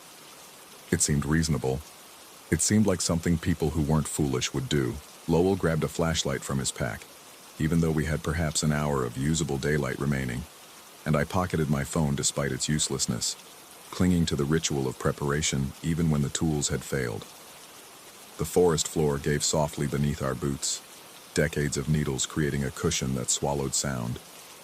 We walked single file, Diane leading with the confidence of someone who'd spent her 20s working fire lookouts in these mountains, Lowell behind her, me bringing up the rear. The GPS insisted we were on course. The reality disagreed. We found the warehouse after 20 minutes of walking, though found suggests we were looking for it, and warehouse implies something more substantial than what actually stood in that clearing. It was a gable-roofed structure, perhaps 30 feet long, its siding weathered to the color of old bone. Industrial, brutally functional, the kind of building erected with the assumption of abandonment. Windows lined the walls at regular intervals, each one boarded from the inside with planks I could see through the gaps, their nail heads gleaming like small watching eyes. The door hung open. Just slightly, just enough to suggest invitation or warning, I couldn't determine which. A dried wreath of some kind hung from a nail above the frame, brown leaves and desiccated berries twisted into a circle that might have been decorative once. Now it looked like something that marked territory, a sign in a language we hadn't learned but could instinctively read. Diane approached first, her boots crunching on something that wasn't pine needles. The ground around the structure had been swept or worn clean, exposing hard-packed dirt the color of rust. And pressed into that dirt, clear as photographs, were footprints. Bare feet, adult-sized. Recent enough that the edges hadn't crumbled. Preserved in soil that morning dew had softened and afternoon sun had set like plaster, they circled the building in a pattern that suggested pacing or patrol, emerging from the tree line on one side and disappearing into it on the other. I counted 7 distinct sets before losing track of where one trail ended and another began. Nobody spoke. Speaking would have required acknowledging what we were seeing, making it real through the act of naming. Instead, Lowell swung his flashlight beam across the clearing, painting everything in stark white and shadow, and the light caught more prints leading away from the warehouse, away from us, deeper into the forest where the GPS insisted we needed to go. Diane suggested we head back to the car. Her voice came out thin, performatively casual, the way people sound when they're pretending not to be frightened. But Lowell had spotted something else, was already walking the perimeter with his light trained on the ground, and I found myself following because going back meant admitting we were lost, while going forward meant we were still exploring, still in control, still executing a plan rather than fleeing. The tracks led us northeast, or what I assumed was northeast, based on the sun's position when we'd entered the Shadow Valley. They wove between trees with deliberate purpose, never straying far from a line that, when I checked my phone's compass, aligned almost exactly with the GPS route. Someone had walked this path barefoot in the last day, maybe the last few hours, walking where we were meant to drive, following the same invisible thread of data that had brought us here. I should have insisted we turn back. I should have recognized the moment we crossed from ordinary bad luck into something that had been arranged, prepared, made ready for our arrival. But the human mind resists pattern recognition when the pattern is too terrible to accept. We convince ourselves that coincidence explains coordination, that chance accounts for design, that we're observers of random events rather than participants in someone else's plan. The tarp shelter appeared after another 15 minutes of walking. It was erected beside a creek I hadn't heard until we were nearly upon it, the water moving with a silence that seemed wrong for its speed and depth. The shelter itself was military grade, stretched tight over a frame of fresh-cut branches, the cuts still weeping sap. Beneath it, arranged with the precision of a surgical tray, sat cooking equipment. 3 pots graduated by size, a cast-iron skillet, utensils sorted by function, and laid parallel on a flat stone. Burlap sacks hung from the frame, tied with knots so complex they seemed less functional and more decorative, their purposes obscured by the deliberateness of their binding. No fire pit, no sleeping bag, no trash or food scraps or any of the casual disorder that accompanies human habitation. Just these objects, placed and waiting, as if the camp were a museum display of camping rather than an actual camp. I photographed it.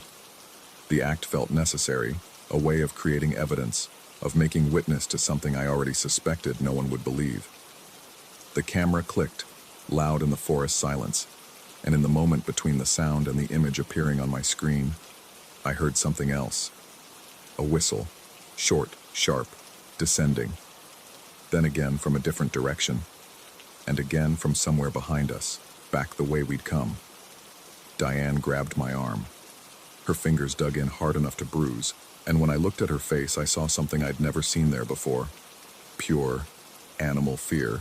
Lowell had frozen mid-step, his flashlight beam pointed at the ground, and I realized he'd turned it off, that we were standing in the gathering darkness without light because light would announce our position, would mark us as clearly as the bare footprints marked their makers. We ran.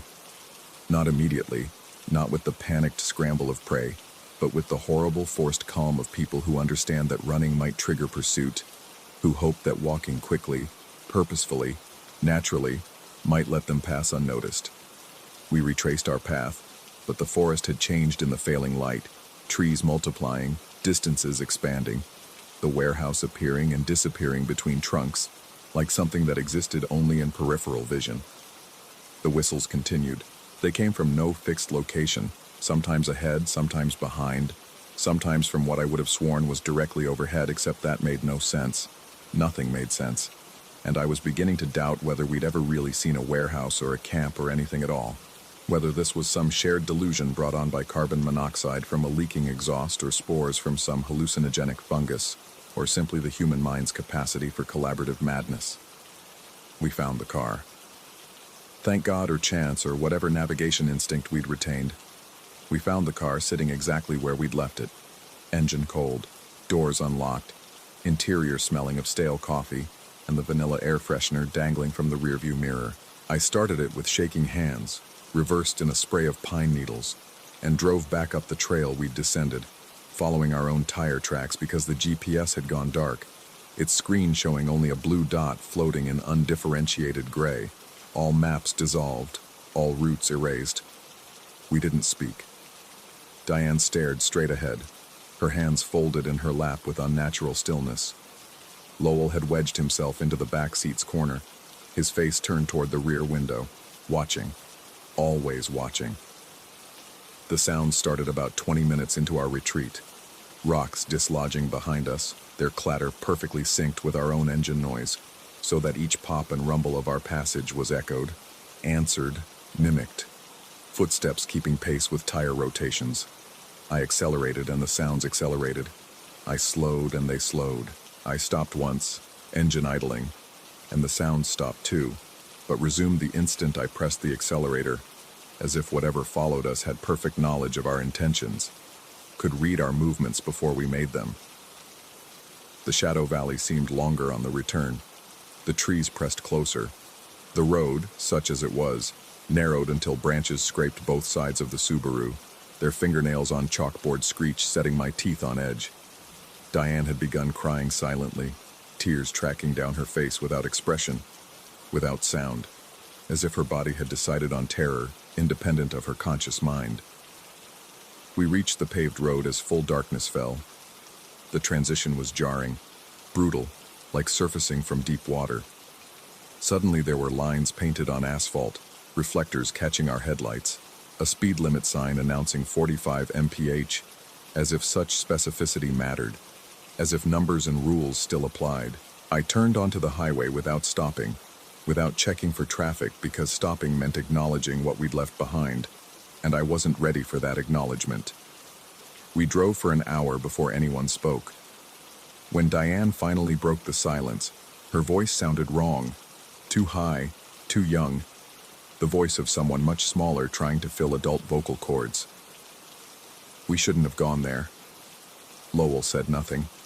He was still watching the rear window, his reflection ghost-like in the glass, and I realized I couldn't remember the last time I'd seen him blink.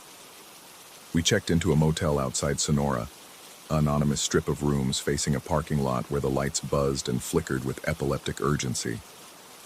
I carried our bags inside, took adjacent rooms, told Diane and Lowell I'd see them in the morning for breakfast. Normal words, normal actions. The performance of people who'd simply taken a wrong turn and lost an afternoon to bad directions. But I didn't sleep that night. I lay on sheets that smelled of industrial detergent and listened to the ice machine clunk and grind in its endless cycle. And through the thin walls I could hear Diane pacing, back and forth, her footsteps keeping rhythm with something I couldn't hear, some beat or signal that carried through the darkness from those mountains we'd fled. At 3 a.m. I checked my phone and found 17 photographs I didn't remember taking. The first showed the warehouse from our approach, its windows dark. The second showed it from closer, and in one of those windows, barely visible, a pale shape that might have been a face, or might have been a reflection of clouds. The third through 16th showed the same image, the perspective slowly shifting, the pale shape growing clearer, taking form, becoming something that wore human features the way a mask wears them, approximate but fundamentally wrong. The 17th photo showed the interior of my car, the back seat, taken from where I'd been sitting, angled toward the rear window. And in that window, barely illuminated by the dashboard lights, a hand pressed against the glass from outside. Not a human hand, or not entirely. The fingers were too long, the joints too many, the palm too broad. But it was making a gesture I recognized, a signal I'd seen before, the kind of wave you make when guiding someone backing up, when directing them along a path, when escorting them to where they need to go. I deleted the photos, all of them. Then I deleted them from the recently deleted folder. Then I factory reset my phone and told myself it was because of a software glitch, because the battery had been acting strange, because these things happen with technology. But I still have the feeling, 3 months later, I still have the feeling that we were guided into that valley, shown things we needed to see, then guided out again when the lesson was complete. That the whistles weren't warnings but signals, communication between elements of something larger, coordinating our passage through territory that permitted our presence only temporarily, only conditionally, only because something decided we should survive to carry this story forward.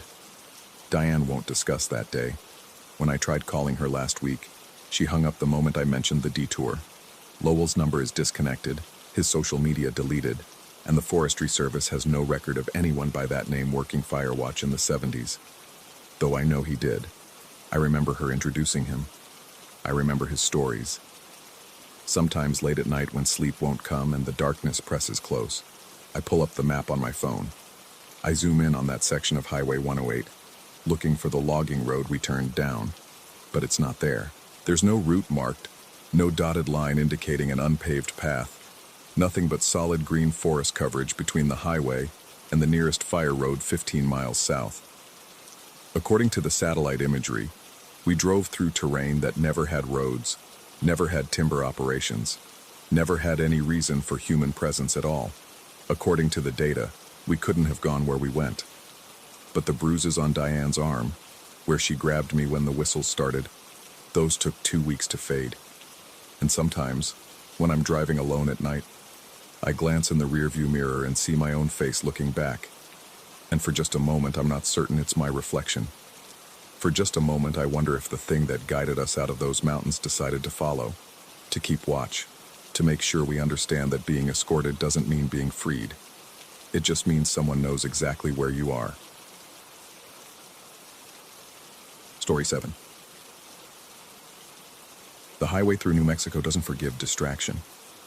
3 hours of asphalt stretched behind us like a black ribbon through the desert, and my partner sat curled against the passenger window, breathing shallow in the kind of sleep that comes from road fatigue.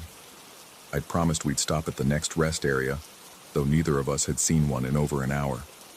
When the brown sign finally materialized from the darkness, rest area 2 miles, I felt relief wash through my shoulders, followed immediately by something else, something I couldn't name. The turnoff appeared suddenly, a narrow exit that peeled away from the highway at an awkward angle. No streetlights marked the approach. No welcoming glow promised facilities ahead. Just a black tongue of pavement disappearing into deeper black. I took the exit anyway, because my bladder insisted and because we'd already committed to the turn. The car's headlights carved a weak tunnel through the night, catching the edges of scrub brush and revealing nothing of what lay beyond the next 20 feet. The rest stop emerged from the darkness like a set piece wheeled onto a stage. A small parking lot, maybe a dozen spaces, all empty. Beyond that, the vague shapes of a covered pavilion and restroom building, their angles wrong somehow, as if designed by someone who'd only heard buildings described secondhand. My partner stirred when I killed the engine, her eyes opening to narrow slits. "Where are we?" Her voice carried the thickness of interrupted dreams. "Rest stop. I'll just be a minute." I stepped out into air that felt too still. Desert nights are supposed to be alive with sound. Insects, distant coyotes, the whisper of wind through ancient rock. This place held its breath. The temperature hung in that uncomfortable zone between warm and cool, making my skin prickle with uncertainty about whether to shiver or sweat.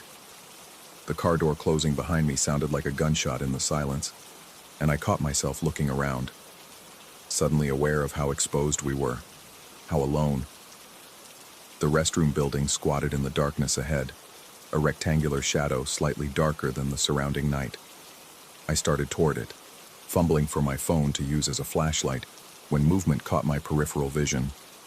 2 figures stood near the exit ramp, the narrow throat where the access road rejoined the highway. They hadn't been there when we'd pulled in. I was certain of that. They wore athletic gear, the kind of moisture-wicking fabrics that practically glowed in even minimal light. In this darkness, they should have been invisible, but instead they stood out like highlighter marks on black paper. Too clean, too new. The fabric looked fresh from a store display, without the road dust that coated everything else in this part of the state. One of them raised something to chest height, something small and rectangular that caught what little ambient light existed, and reflected it back in a dull gleam. An action camera, the kind used for extreme sports, for documenting moments worth remembering. They made no sound, didn't call out a greeting or warning, simply stood there in the narrow exit, positioned to make anyone leaving have to slow down, to navigate carefully around them. The one with the camera adjusted its angle slightly, and even from 30 feet away, I felt the weight of its lens swinging toward me. Something in my gut twisted.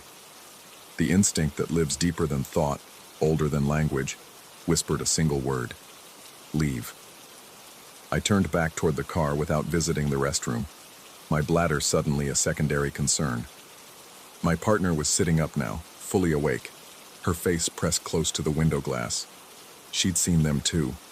Her hand was already on the door handle, not to get out, but as if ready to ensure it was locked. When I slid back into the driver's seat, she turned to me with eyes that reflected more than just the dashboard lights. "Don't stop," she said. It wasn't a request. I started the engine, and the two figures shifted their attention fully toward us. The motion was synchronized, mechanical, as if choreographed. Neither one made an aggressive move. No steps toward us, no threatening gestures. But the stillness of their observation carried more menace than any advance.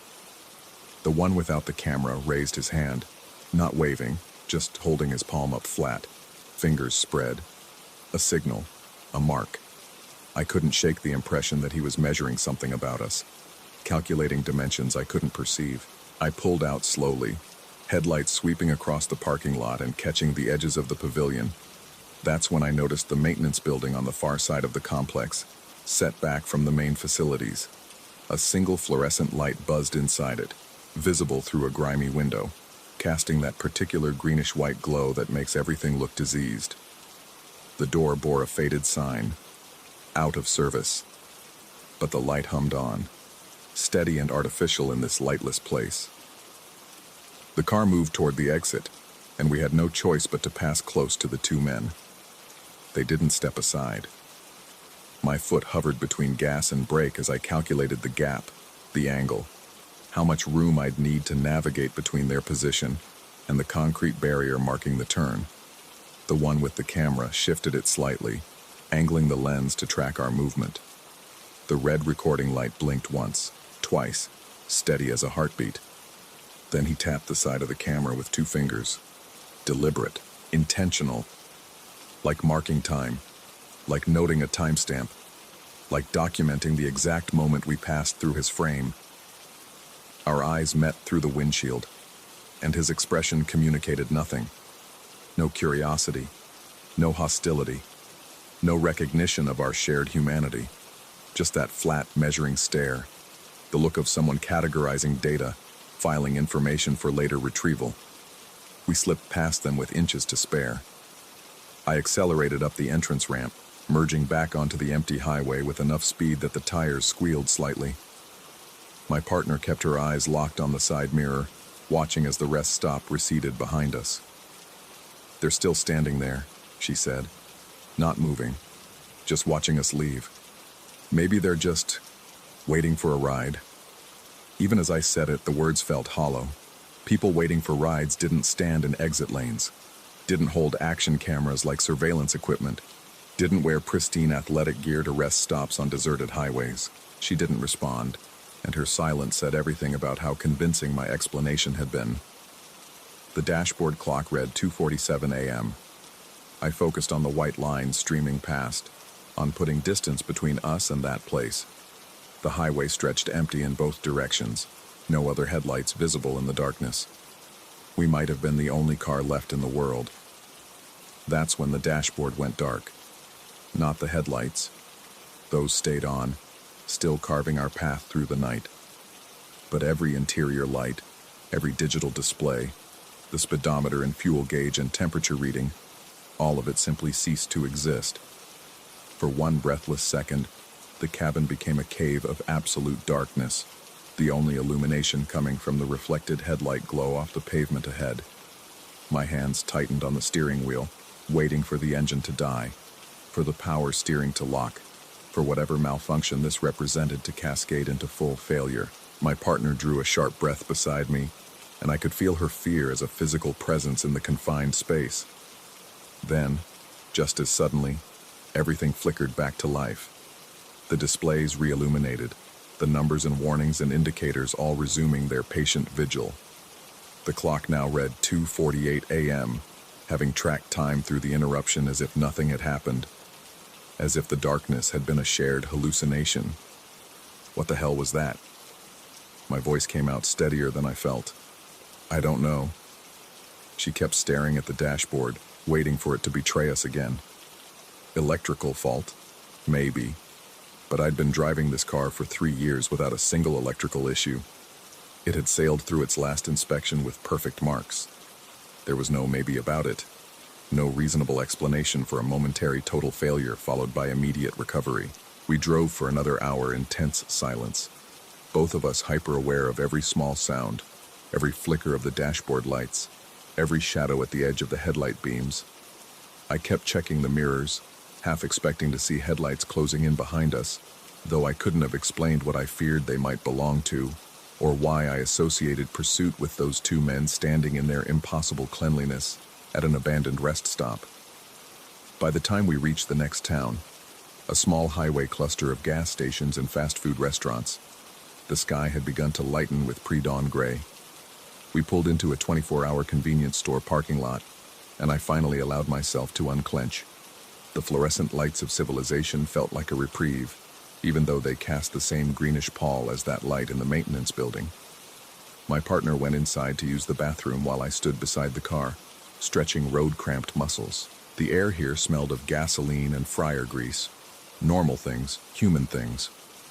A state police cruiser sat at the far end of the parking lot, and on impulse I walked over to it. The trooper inside, a woman with gray threaded through her hair and the weathered look of someone who'd spent years on these roads, rolled down her window with mild curiosity.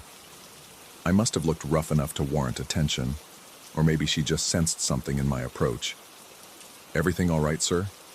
"Yeah, fine, We stopped at a rest area about an hour back. Mile marker 247. There were these 2 men there and..."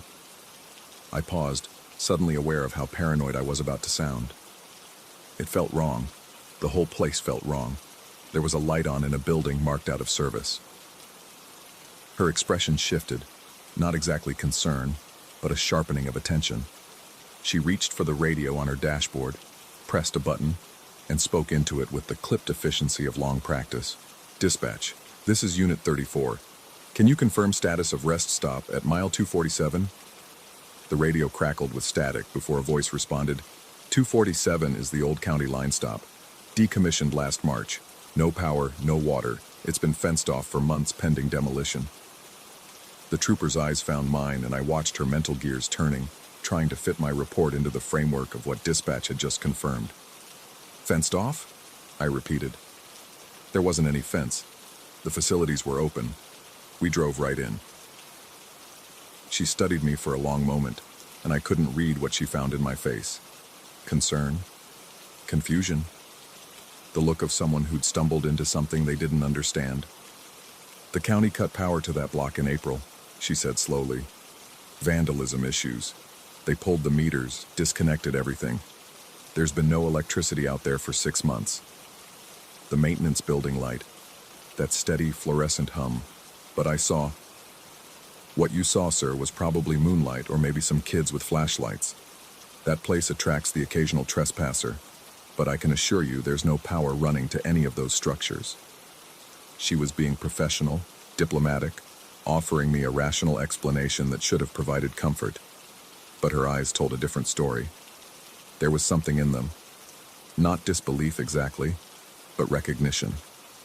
The look of someone who'd heard similar stories before, or who'd seen their own share of inexplicable things on these desert highways. My partner emerged from the convenience store, coffee in hand, and caught sight of me talking to the trooper. She approached slowly, reading the tension in my posture. "Everything okay?" she asked. "Yeah." I stepped back from the patrol car.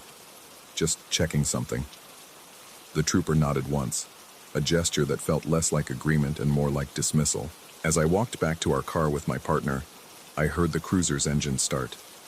The trooper pulled out of the lot quickly, heading not toward the highway, but onto a smaller access road, the one that would take her in the direction we'd come from, heading perhaps toward mile marker 247. We got back on the road as full daylight broke across the desert, painting the landscape in shades of rust and gold. The terror of the night should have faded with the darkness, burned away by the sun's honest light.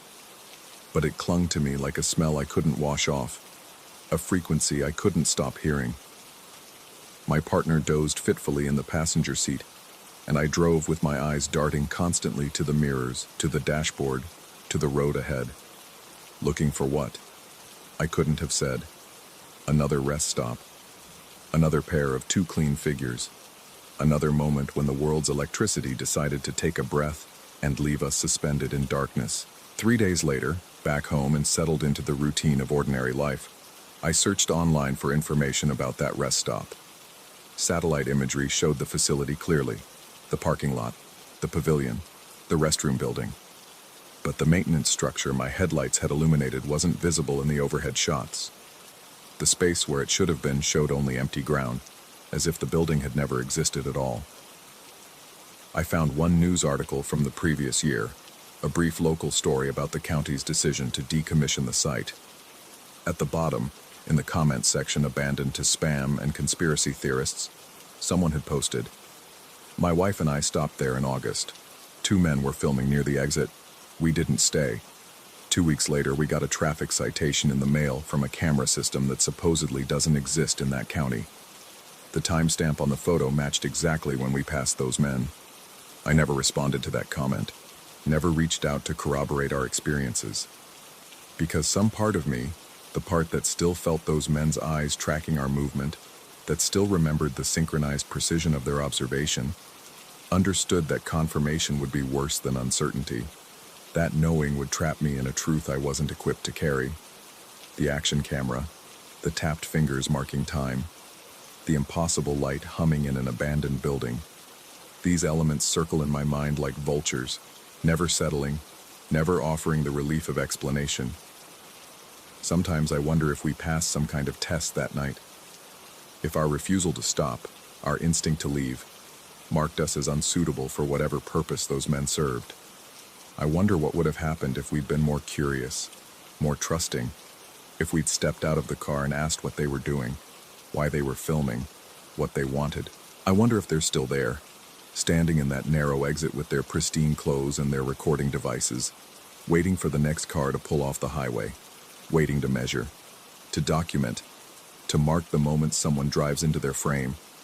And I wonder, in the hollow hours before dawn, when sleep refuses to come, what exactly they were measuring us for, what in saying we failed to meet the criteria for.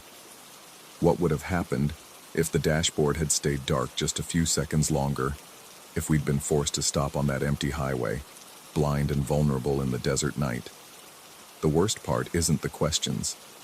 It's the certainty, bone deep and unshakable, that somewhere in a room I'll never see, on a hard drive I'll never access, there exists footage of our car navigating that narrow exit, that our faces are captured in crystalline digital clarity, tagged with a timestamp, filed under some designation I cannot fathom, that we are documented, cataloged, known to something that should not know us. The highway continues to cut through the desert, black asphalt under endless sky. Mile marker 247 sits somewhere along its length, marked now by chain link fence and warning signs, officially closed to the public. The county completed the demolition last month, or so the news reports claim. The facilities have been razed, the pavement torn up, the site returned to raw desert. But I see that fluorescent light in my dreams, green, white, and humming, impossibly alive in a dead building.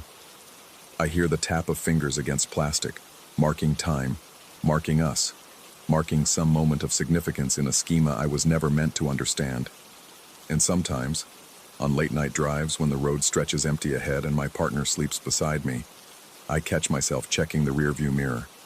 Not for police, not for other cars, but for 2 figures in athletic gear, standing impossibly still in impossible places, holding cameras that record more than light and movement, recording something else, something that looks like us but isn't quite, that moves like us but registers differently on their sensors, recording the moment we became data in an archive we never consented to, subjects in an experiment we can't prove existed, actors in a production that never acknowledged its own reality. The rest stop is gone now. The county says so. The satellite images confirm it. But absence isn't the same as non-existence, and sometimes, often, I feel the weight of that camera's lens still tracking me across distance and time, waiting patiently for the moment when I forget to look over my shoulder, when I let my guard down, when I accept that what happened was just a trick of exhaustion and darkness and an overactive imagination. That's the moment they're waiting for, I think. The moment I convince myself it wasn't real, because that's when I'll know, with terrible certainty, that it was.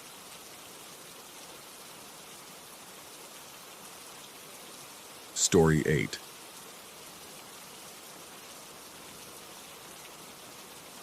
We found the vineyard estate in late October, when the Sonoma Valley mornings carried that particular thickness, fog that clung to your lungs and made you aware of your own breathing. The property sat at the end of a gravel road that wound through abandoned rows of grapevines, their leaves rust-colored and brittle. Wisteria had consumed the south-facing wall of the main house, its gnarled vines thick as a man's thigh, purple blooms long since withered to brown paper husks that rattled in the wind. My partner had found the listing buried in an obscure rental forum. The price was absurdly low for the area, and the only stipulation was that tenants could occupy the top floor exclusively. The rest of the estate, the main floors, the cellars, the processing rooms, remained off limits, though the listing assured us we'd have full access to the grounds. We needed isolation for our writing project, a place where the world couldn't reach us. This seemed perfect. The realtor met us at the gate with keys and a manila folder of documents. He was a thin man who spoke in quick, clipped sentences and refused to step beyond the property's threshold. The vineyard's owner lived overseas, he explained, and preferred minimal contact. Month-to-month lease, utilities included, no questions asked. He pressed the keys into my palm with cold fingers and drove away before we'd even reached the front door. The house announced itself through smell first, that particular mustiness of spaces long sealed, mixed with something sweeter, more organic. Fermenting fruit, perhaps, though the pressing season had ended weeks ago. The entrance hall stretched before us, its hardwood floors dulled by decades of accumulated grime. A massive staircase curved upward to our right, its banister carved with grape clusters and vine leaves. Everything, the wallpaper, the furniture visible through doorways, the very air itself, felt trapped in 1940. We explored the ground floor despite the rental agreement. The kitchen held a cast iron stove and an icebox, its rubber seal cracked and peeling.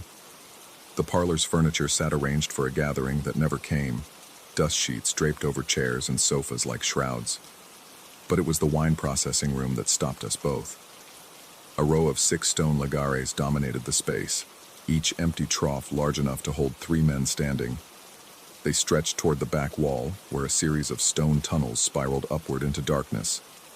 The tunnels were narrow, claustrophobic, their purpose unclear. Perhaps they'd once been part of an elaborate cooling system, or routes for moving barrels between levels. Either way, they emanated a cold that had nothing to do with temperature, a coldness that felt aware. Wooden crates lined the walls, stacked floor to ceiling. Each held wine bottles with labels torn away, leaving only adhesive residue and fragments of text. My partner lifted one bottle, held it to the light. The glass was dark, the contents impossible to discern. We didn't open it. Something about those bottles, dozens upon dozens of them stripped of identity, felt deliberate, purposeful. The office sat adjacent to the processing room, connected by a narrow corridor. Unlike the other spaces, this room felt inhabited, despite the dust. Papers covered the desk in chaotic piles, their edges yellowed and curling. A ledger lay open, its columns filled with meticulous handwriting that became increasingly illegible toward the end, devolving into scratches and loops that might have been words, or might have been something else entirely.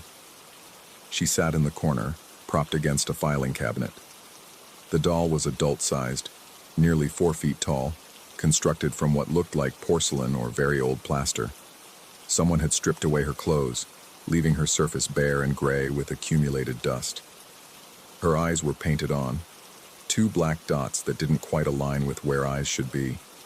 They seemed to track slightly left of center, as if perpetually looking at something just over your shoulder. In her lap, tangled in her rigid fingers, lay a rosary. The beads were dark wood, worn smooth by handling, and from the crucifix hung a small brass key. The key was old, ornate, meant for a lock that would require patience and precision to open. My partner suggested we take the key.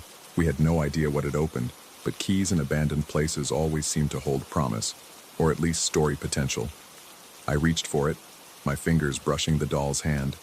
Her surface was cold, far colder than the room's ambient temperature, and textured in a way that made my skin crawl, not quite smooth, covered in microscopic cracks that caught at my fingertips. The rosary came free with minimal resistance, the key weighing almost nothing in my palm. We left the doll there and continued our exploration, though I could feel those misaligned eyes following us to the door. The top floor, our designated living space, was predictably more maintained than the rest of the house. Someone had made efforts here. The floors were cleaner, the walls had been repainted in the last decade, and the furniture, while sparse, was functional. A bed, a desk, 2 chairs, a small kitchenette with modern appliances that seemed obscene in this context. The windows looked out over the dead vineyard, row upon row of twisted vines disappearing into the valley's perpetual fog. But even here, wrongness seeped through.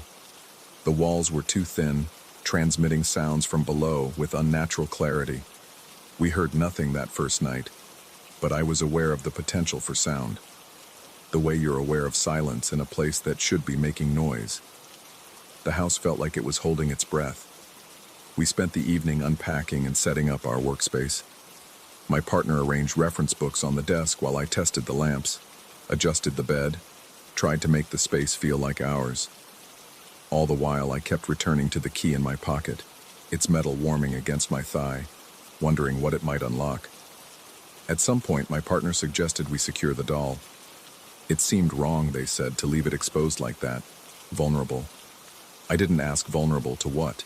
We found a heavy wooden trunk in one of the hallway closets, its interior lined with cedar and smelling of old suits. Together, we carried the doll from the office, her weight unexpectedly substantial, her surface still that same disturbing cold. We placed her inside the trunk, folded her stiff limbs to fit, closed the lid, and pushed the trunk against the office wall. The rosary I kept, along with the key, tucking both into my jacket pocket. We locked the office door behind us, though the lock was old and probably useless, and returned to our floor feeling like we'd accomplished something important. That night, I dreamed of spiral tunnels and bottles without labels, of hands reaching up through stone troughs, fingers grasping at nothing. I woke repeatedly, convinced I'd heard footsteps on the stairs, but each time the house remained silent, wrapped in darkness so complete it felt solid. Morning brought no relief. If anything, the daylight only emphasized the estate's wrongness. The wisteria outside our window had somehow grown overnight, new vines creeping across the glass, blocking more of the already limited light. My partner mentioned it over coffee, their voice careful, measured, asking if I'd noticed. I had. We both agreed it was probably a trick of perspective, of morning shadows, of fatigue affecting our perception. We didn't discuss returning to the lower floors, but after breakfast, we found ourselves descending the stairs anyway. The house pulled at us, demanded exploration, insisted on being known. The office door stood open. We definitely locked it. And inside, the trunk remained against the wall, its lid closed. We'd planned to search for what the key might open, but curiosity drove us to check the trunk first. My partner lifted the lid while I stood back, and for a moment, neither of us moved. The trunk was empty. Not just empty of the doll, but empty in a way that suggested nothing had ever been inside it. No disturbance in the cedar lining, no scent of old dust, nothing. The doll sat on the tasting table in the adjacent processing room, positioned in the center with her legs dangling over the edge. The rosary was wound tight around her neck, not hanging loose as it had been, but wrapped multiple times like a collar, like a leash. The crucifix pressed against her throat. The key was gone. My partner's breath came fast and shallow beside me. Neither of us had moved the doll. Both of us knew we'd secured her in the trunk. Both of us understood, on some level we couldn't quite articulate, that the house was teaching us something about the rules here, about what was permitted and what was not. We should have left then, packed our things, driven back down that gravel road, disappeared into the valley's fog, and never looked back. Instead, we did what people always do in these situations. We rationalized. Maybe we'd been mistaken about the trunk. Maybe exhaustion had made us careless. Maybe one of us had moved the doll in a fugue state, sleepwalking, stress-induced confusion. Maybe. The days that followed blurred together, each one slightly more wrong than the last. The house's sounds grew more pronounced. Footsteps that could have been settling wood. Whispers that could have been wind through those spiral tunnels.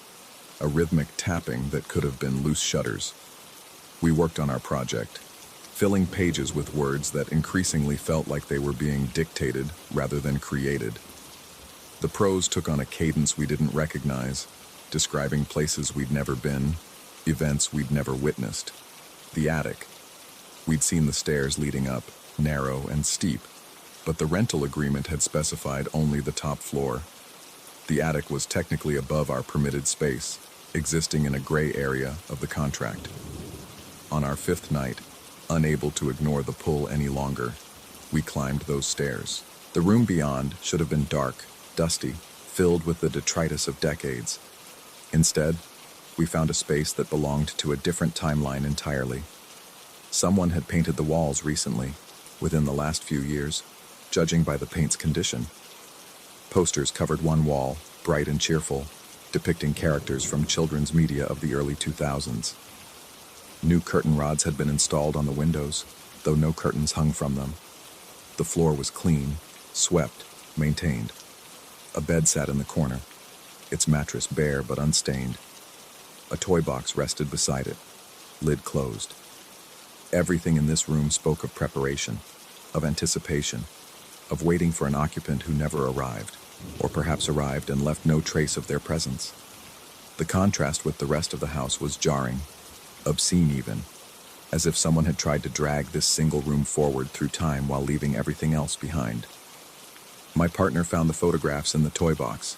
They were Polaroids, faded and water-damaged, showing the vineyard in various states. Some depicted the estate in what must have been the 1940s, the house pristine, workers visible in distant fields. Others showed progressive decay, the vines withering, the building's facade crumbling, the wisteria beginning its conquest.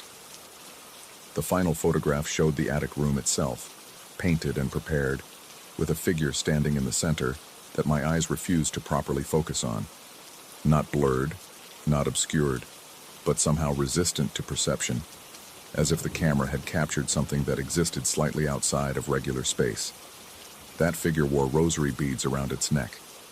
We descended from the attic in silence, our footsteps loud on the wooden stairs, and returned to our floor. Neither of us slept that night. We lay in bed, listening to the house breathe around us, waiting for dawn, trying not to acknowledge the sounds coming from below. Rhythmic, purposeful, like something being dragged across stone. On the sixth morning, we encountered the neighbor. He'd appeared at the property's edge while we were attempting to take a walk through the dead vineyard, trying to convince ourselves that normalcy still existed somewhere beyond the estate's boundaries. He was old, his face weathered by decades of sun and wind, and he leaned on the fence post like he'd been waiting there for hours. He asked how we were finding the house, his tone suggesting he already knew the answer. We told him it was fine, interesting, exactly what we needed. He nodded slowly, his eyes never leaving the upper windows of the estate, and mentioned that in 40 years of living adjacent to the property, he'd never seen lights in those windows. Not once. Not even when the owner had supposedly made renovations. The house remained dark, he said. Always dark, even when people claimed to be living there. We insisted we'd seen lights. We'd turned on every lamp, used flashlights, worked by lamplight every evening. He just smiled, that sad knowing smile of someone who'd learned not to argue with other people's realities, and walked away. That night, I found the key. It was sitting on the desk in our workspace, positioned exactly in the center, placed with obvious intention. Neither of us had put it there. I'd kept it in my jacket pocket since taking it from the doll, and the jacket hung in the closet, the pocket empty. My partner swore they hadn't touched it, and I believed them, though I wasn't sure anymore if belief meant anything in this place. The key had to open something.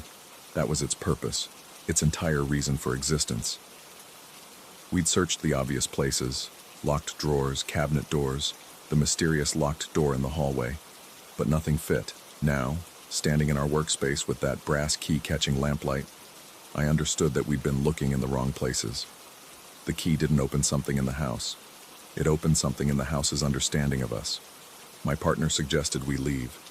Tomorrow, they said, first thing in the morning, we'd pack up and go. No explanation to the landlord, no discussion of lease terms, just departure. I agreed, felt relief at the decision, allowed myself to imagine being somewhere else. Somewhere where houses didn't hold their breath and dolls didn't migrate through locked spaces. But that night, I woke to find my partner standing at the window, staring out at the dark vineyard. Their posture was wrong, too stiff, too still, and when I called their name, they didn't respond. I got up, crossed the room, touched their shoulder. They turned, and in the moment before recognition flooded back into their eyes, I saw something else looking out at me through their face, something old and patient and hungry. Then they blinked, confused, asking why I'd woken them, saying they'd just been dreaming about tunnels and wine presses and a room that kept getting painted but never stayed clean. We went back to bed, but I didn't sleep. I couldn't stop thinking about the attic, about that prepared room, about the photographs showing progressive decay, about the contract stipulating we could only occupy the top floor, about a neighbor who'd never seen lights, about a doll that moved through locked spaces and wore rosary beads like a collar. Morning arrived with the same thick fog, but something had changed. The wisteria had completely covered our windows, blocking out all natural light. When I tried to open the door to the hallway, it wouldn't budge. Not locked, just resistant, as if the house itself had decided we'd gone far enough, explored too much, learned things we weren't supposed to know. My partner is still sleeping, or something that looks like my partner is sleeping in the bed where my partner should be. I'm writing this by lamplight, knowing somehow that the lamp isn't really on, that the neighbor would look up at these windows and see only darkness. The key sits on the desk beside me, and I understand now what it unlocks. It unlocks the realization that we never left the processing room that first day, that we've been here, in these spiral stone tunnels, in these empty lageres, replaying the same moments of discovery over and over while something else lives our lives in the rooms above. The attic room was never prepared for a child. It was prepared for people like us, people who come seeking isolation and instead find incorporation, becoming part of the house's strange temporal loop, another layer of occupancy in a building that exists simultaneously in multiple decades. Or perhaps I've simply gone mad. Perhaps the isolation broke something in me, and these thoughts are just paranoia given form, delusion taking narrative shape. Perhaps my partner is exactly who they've always been, and the doll is just a doll, and houses don't breathe or think or trap people in their temporal wounds. But I can hear footsteps on the stairs now, ascending from below, that distinctive rhythm of something being dragged alongside them. And I know when I turn around, the doll will be sitting on our desk, rosary wound tight around her neck, those misaligned eyes looking just past me at something I can't see but can certainly feel. The house has been waiting, patient in its wrongness, letting us believe we had autonomy, that we were explorers rather than exhibits. And now, in this moment of understanding, I realize the most terrible thing. There is no difference between being haunted and being the haunt. The estate accepts temporary tenants, yes, but only in the top floor, only in the space between what was and what will be, existing nowhere and everywhere, perpetually arriving and never quite leaving. The fog outside hasn't lifted. I don't think it ever will. And somewhere in the valley, another couple is reading about an absurdly cheap rental in Sonoma, about a house covered in wisteria, about a strange stipulation that they'll interpret as quirky rather than warning. The key is warm in my hand now, warming to my touch as if recognizing its purpose has been fulfilled. And I'm beginning to suspect that what it unlocked was never a door or a drawer or a secret passage. It unlocked understanding. And understanding in this place might be the most dangerous thing of all. Story 9. The road to the retreat wound through red rock canyons like a scar, and I remember thinking how the shadows seemed to fall wrong. too sharp, too defined, as if someone had drawn them with a ruler. My college roommate sat beside me, drumming fingers against his thigh in that nervous way he had, while his girlfriend occupied the back seat, scrolling through her phone even though we'd lost signal 20 minutes ago. She kept scrolling anyway, thumb moving across a dark screen, and I wondered if she noticed. We'd heard about the Cedar Ridge spiritual retreat through the kind of stories that gain weight through repetition. Urban legend stuff. The friend of a friend who'd driven past and seen men standing perfectly still in the windows. The hitchhiker who'd been picked up nearby, speaking in tongues. The usual exaggerations that college kids trade like currency, each retelling adding another layer of fiction, but there was enough consistency in the details to make us curious, and curiosity is its own kind of hunger. The compound appeared suddenly around a blind curve, erupting from the landscape like a growth. A central courtyard ringed by low buildings, all painted that particular shade of white that suggests purity, but achieves only sterility. A tower rose from the center, maybe 40 feet high, topped with something that caught the late afternoon sun and threw it back in sharp fragments. For a moment, I thought the tower was made of mirrors. "There," my roommate said, pointing unnecessarily. I eased the car forward, tires crunching over gravel. The place felt abandoned at first glance. No movement, no sound except the wind that had suddenly picked up, carrying with it the smell of sage and something else, something chemical and sweet like printer toner. Then I noticed the vehicles, dozens of them, parked in perfect rows behind one of the buildings. White vans, all identical, their windows tinted so dark they looked painted. We completed the first curve of the central ring road, and that's when the bell started. Not a bell sound exactly, more like an alarm, but deeper, resonating in my chest cavity. A red light atop the tower began to pulse in steady rhythm. 1, 2, 3, 1, 2, 3. The silence that followed each pulse felt heavier than the sound itself, as if the world was holding its breath. The doors opened simultaneously. I counted 6, then 8, then lost count. Men emerged onto the verandas, all wearing identical gray coveralls, the kind mechanics wear but cleaner, pressed. They didn't run. Running would have been almost normal. Instead, they walked with the measured precision of pallbearers, forming 2 lines that converged on our vehicle from opposite directions. I felt my roommate's girlfriend lean forward between the seats. Her breath smelled like the mints she'd been eating since we left the highway, and I wondered absently if she'd eaten anything else all day. "This is weird," she said, voice thin. "This is really weird." But I was already smiling, already rolling down my window. Some part of my brain recognized this as theater, as performance meant to scare off the curious. I'd read about places like this, religious communities that valued privacy, that had learned to protect their isolation through calculated displays of strangeness. The best defense is to make people uncomfortable enough to leave on their own. I raised my hand in greeting, trying to project friendliness, trying to communicate that we meant no harm. The formation stopped 3 feet from the car. One of the men, older than the others with a face like weathered sandstone, stepped forward. He carried a short staff, darker wood than the landscape around us, carved with symbols I didn't recognize. He raised it and tapped the driver's side window. Not hard, just a tap, precise and deliberate, as if marking coordinates on a map. The sound echoed inside the car far longer than it should have. Behind him, another man had produced a notebook. Not a clipboard or tablet, but an actual spiral-bound notebook with a marbled cover, the kind I hadn't seen since elementary school. He was writing in it, pen moving with the careful slowness of someone transcribing something important. His eyes never left our license plate. The man with the staff pointed toward a sign I'd missed on our way in. Hand-painted letters, maybe 2 feet tall. Private property, turn back. Below it, smaller text I couldn't quite read from this distance. Something about visitors and documentation. "We should go," my roommate said. His voice had changed, taken on a hollow quality. "Yeah, we should definitely go."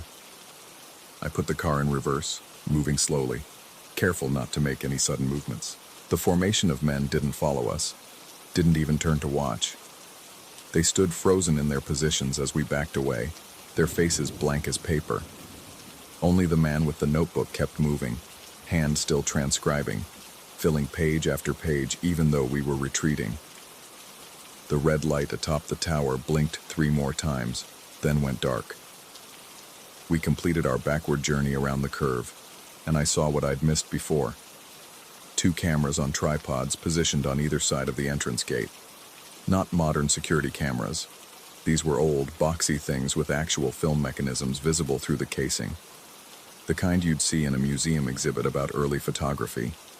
Both were pointed directly at the gate, and as we passed beneath them, I heard a mechanical whir, like gears turning. The gate itself stood open, just 2 iron posts really, no actual barrier, but there was a chain stretched across the ground, maybe 6 inches high, the kind that wouldn't stop anyone who really wanted to enter but served as a psychological boundary. The chain was red. Everything else at the retreat was white or gray, but that chain was the color of fresh blood. We didn't speak until we'd driven another 5 miles, until the retreat had long disappeared behind us, and the sun had started its descent toward the horizon, painting the rocks the same color as that chain. What the fuck was that? My roommate's girlfriend finally asked, but nobody answered because none of us knew.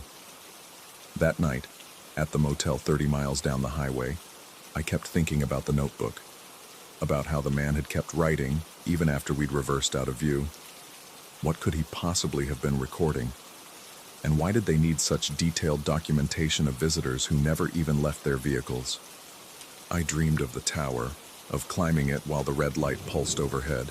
In the dream, I reached the top and looked down to find the entire compound had filled with people, hundreds of them, all standing perfectly still, all looking up at me. When I woke, my roommate was sitting on the edge of his bed, phone pressed to his ear even though the screen was dark. "No signal," he said when he noticed me watching. I keep forgetting. But I'd heard him talking, low, urgent whispers in a language I couldn't identify. The second visit was my idea, though I couldn't have explained why even to myself. Something about the retreat had lodged in my mind like a splinter, working its way deeper every time I probed at it. We drove back 3 days later, all of us agreeing without quite agreeing, the decision forming in the silence between us like condensation on glass. This time, we saw them before we reached the gate. A work crew, maybe 10 men, doing something in the field beside the access road. They wore the same gray coveralls, moved with the same synchronized precision, digging or planting or harvesting. I couldn't tell which. What caught my attention was their spacing. Each man stood exactly the same distance from the next, forming a grid so perfect it looked computer-generated. One of them turned to watch as we passed. Just turned his head, body remaining motionless, neck rotating with mechanical smoothness. His eyes followed our car, but his expression never changed. No curiosity, no concern, just observation. I slowed down without meaning to, and that's when I saw what they were working on. Wooden stakes, driven into the ground at regular intervals, each one carved with the same symbols I'd seen on the staff. There were hundreds of them, maybe thousands, extending far back into the field until they became too small to see clearly. The work crew was adding more, expanding the grid outward. "Don't stop," my roommate said. "Please don't stop." But I had stopped. We sat there idling in the middle of the road while the grid grew before us, stake after stake driven home with the rhythm of a heartbeat. The sound of mallets striking wood echoed across the empty landscape, and I realized the strikes were synchronized, all 10 men hitting at exactly the same moment over and over, a percussion that seemed to vibrate through the ground itself. Something touched the back of my neck. Just a brush, light as breath, but cold. I jerked forward, heart hammering, and saw my roommate's girlfriend had leaned back in her seat, hands folded in her lap. She couldn't have reached me. "Did you?"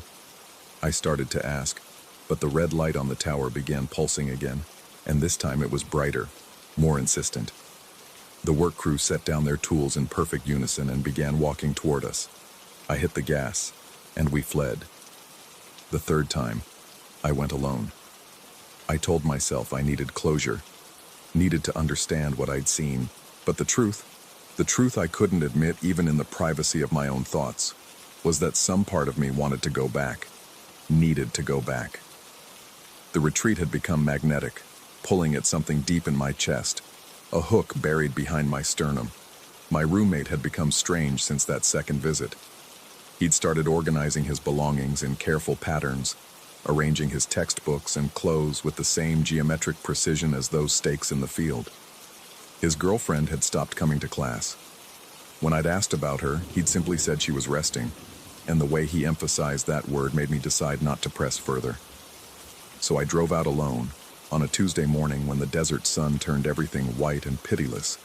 The gate stood open as before, but this time there was no chain across the ground. The red boundary had been removed, or perhaps it had never existed at all. Memory, I was learning, could be an unreliable document. I parked just outside the property line and walked in. No alarm sounded. No red light pulsed. The compound sat beneath the climbing sun in absolute silence, buildings radiating heat in visible waves. I could see into some of the windows now.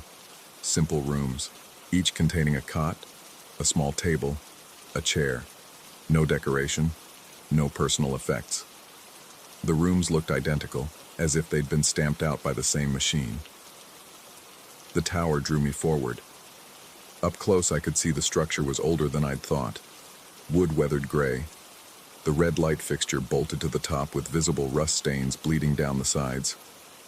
A door stood open at its base, revealing a spiral staircase that disappeared into shadow. I climbed without questioning why, feet finding each step automatically, hand trailing along the wall. The interior surface felt wrong, too smooth, too cold, like touching the inside of a refrigerator.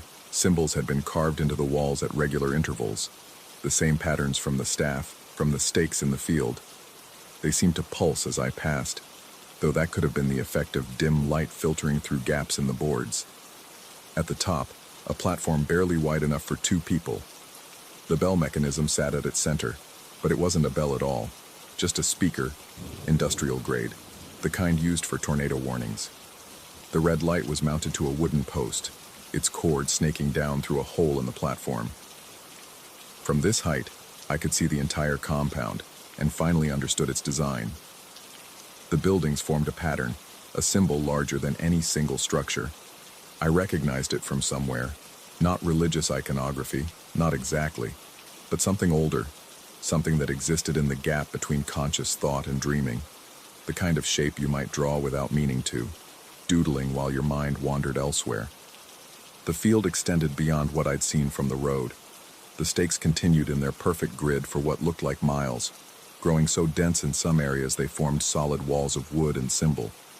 And moving among them, barely visible in the distance, gray-clad figures continued their work, expanding the pattern outward toward some invisible boundary. I heard footsteps on the stairs below me. The ascent had taken me maybe 2 minutes. The descent, back down toward the waiting light, took much longer, or felt longer. Time had become elastic, stretching and compressing according to rules I didn't understand. Each step seemed to take me both closer to and further from the bottom, until I couldn't remember which direction I was moving. When I finally emerged, blinking against the sun, the man with the staff stood waiting. He held his notebook. No, a different notebook. This one with a blue cover, and gestured for me to approach. Up close, his face was deeply lined, each wrinkle precise as if carved with intention. His eyes were pale gray, nearly white, and they didn't quite focus on me so much as through me, seeing something behind or beyond. He opened the notebook and showed me a page. My name was written at the top, in handwriting that looked disturbingly like my own. Below it, dates and times, every visit I'd made, every moment I'd spent observing the retreat. Below that, notes about my roommate, his girlfriend, even my class schedule from 3 semesters ago. The next page showed a photograph, taped in with yellowing adhesive. It was me, standing at the base of the tower, looking up. The angle suggested it had been taken from above, from the platform I'd just left. But I'd been alone up there, completely alone. The man flipped to the next page, and my breath caught. A diagram, technical and detailed, showing the compound's layout from above. The building pattern I'd just observed was labeled in small, careful letters. Phase 1. Beyond it, sketched in lighter pencil, additional structures extending outward, growing like fractals, each iteration more complex than the last. At the center of it all, a small X marked my current position. Other symbols surrounded the diagram, calculations, measurements, notes in that same too familiar handwriting. And at the bottom of the page, a single sentence that made my skin grow cold. Subject integration proceeding as projected. He closed the notebook and pointed back toward the gate. Not a threat, not aggressive. Just a simple indication that my time was up, that the data collection phase had concluded, that whatever came next would proceed without my conscious participation. I walked back to my car on legs that felt borrowed, operating my body from a great distance. The gate remained open. The chain lay coiled beside one of the posts, waiting to be replaced, or perhaps it had always been there, and I simply hadn't noticed. As I drove away, I checked the rearview mirror. The man stood at the gate, watching. Behind him, the work crew had emerged from the fields, forming their precise lines, beginning their measured walk back toward the buildings. In perfect synchronization, they all stopped and turned toward my departing vehicle, and raised their hands in greeting. That was 6 weeks ago.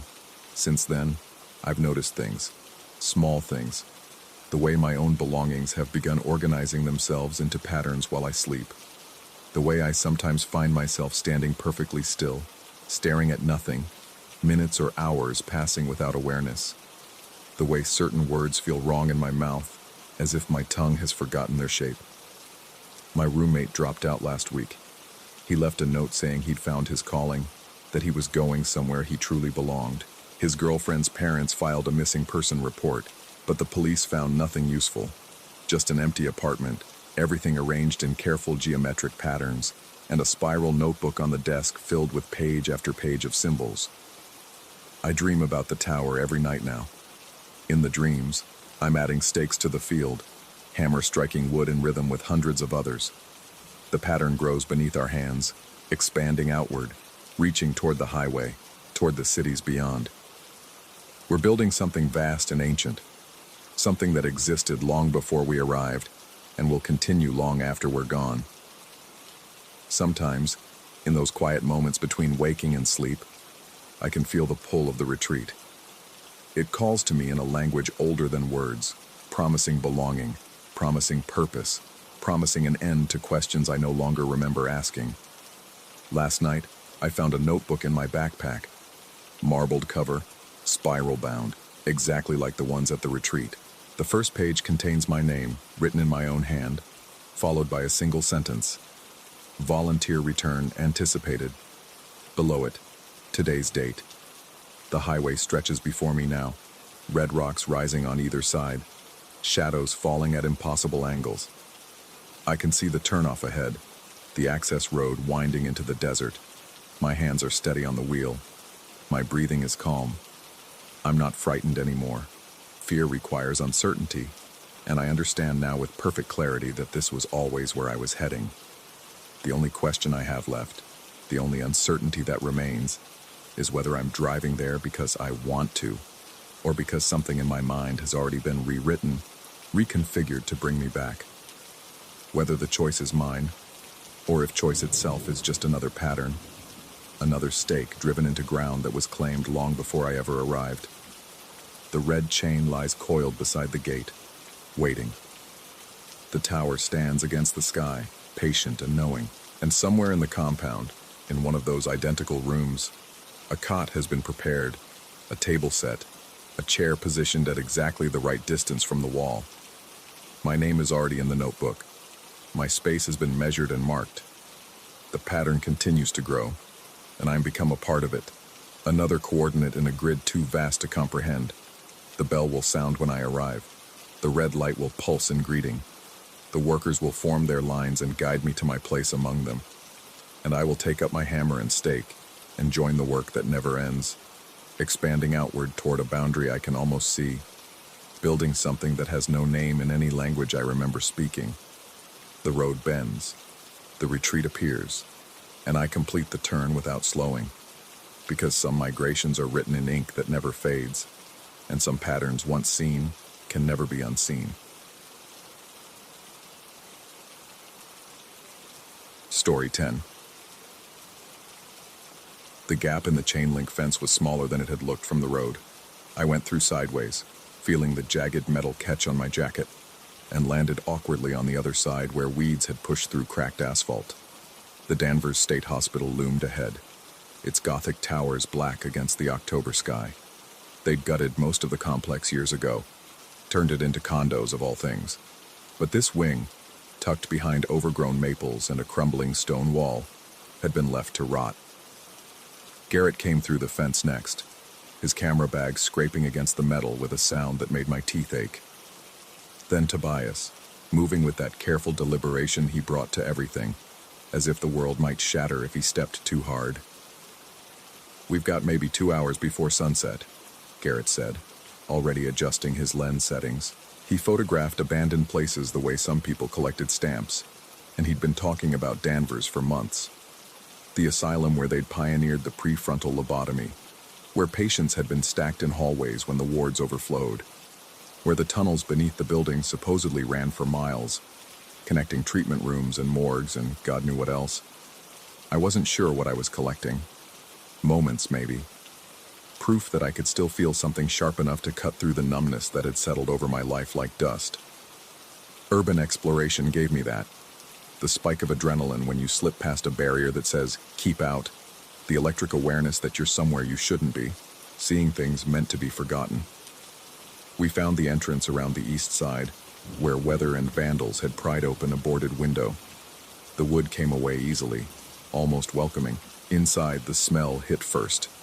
Mildew and bird droppings and something metallic underneath, like old pennies left in water. The afternoon light slanted through broken windows, throwing bars of gold across a corridor that stretched into shadow. "Jesus," Tobias whispered, and his voice did something strange in that space. Got swallowed up and spat back slightly wrong, like the building was learning how to mimic human speech. The hallway was wide enough for gurneys to pass each other. Arched ceilings spoke to an era when even institutions for the mad aspired to grandeur. Doors hung open on rusted hinges, revealing rooms where metal bed frames stood skeletal against water-stained walls. Papers littered the floor.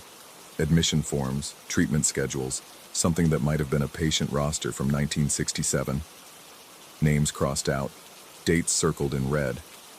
We moved deeper, our footsteps crunching on fallen plaster and broken glass. Garrett stopped every few yards to photograph a particularly evocative detail. A wheelchair folded in a corner, its leather seat cracked and peeling.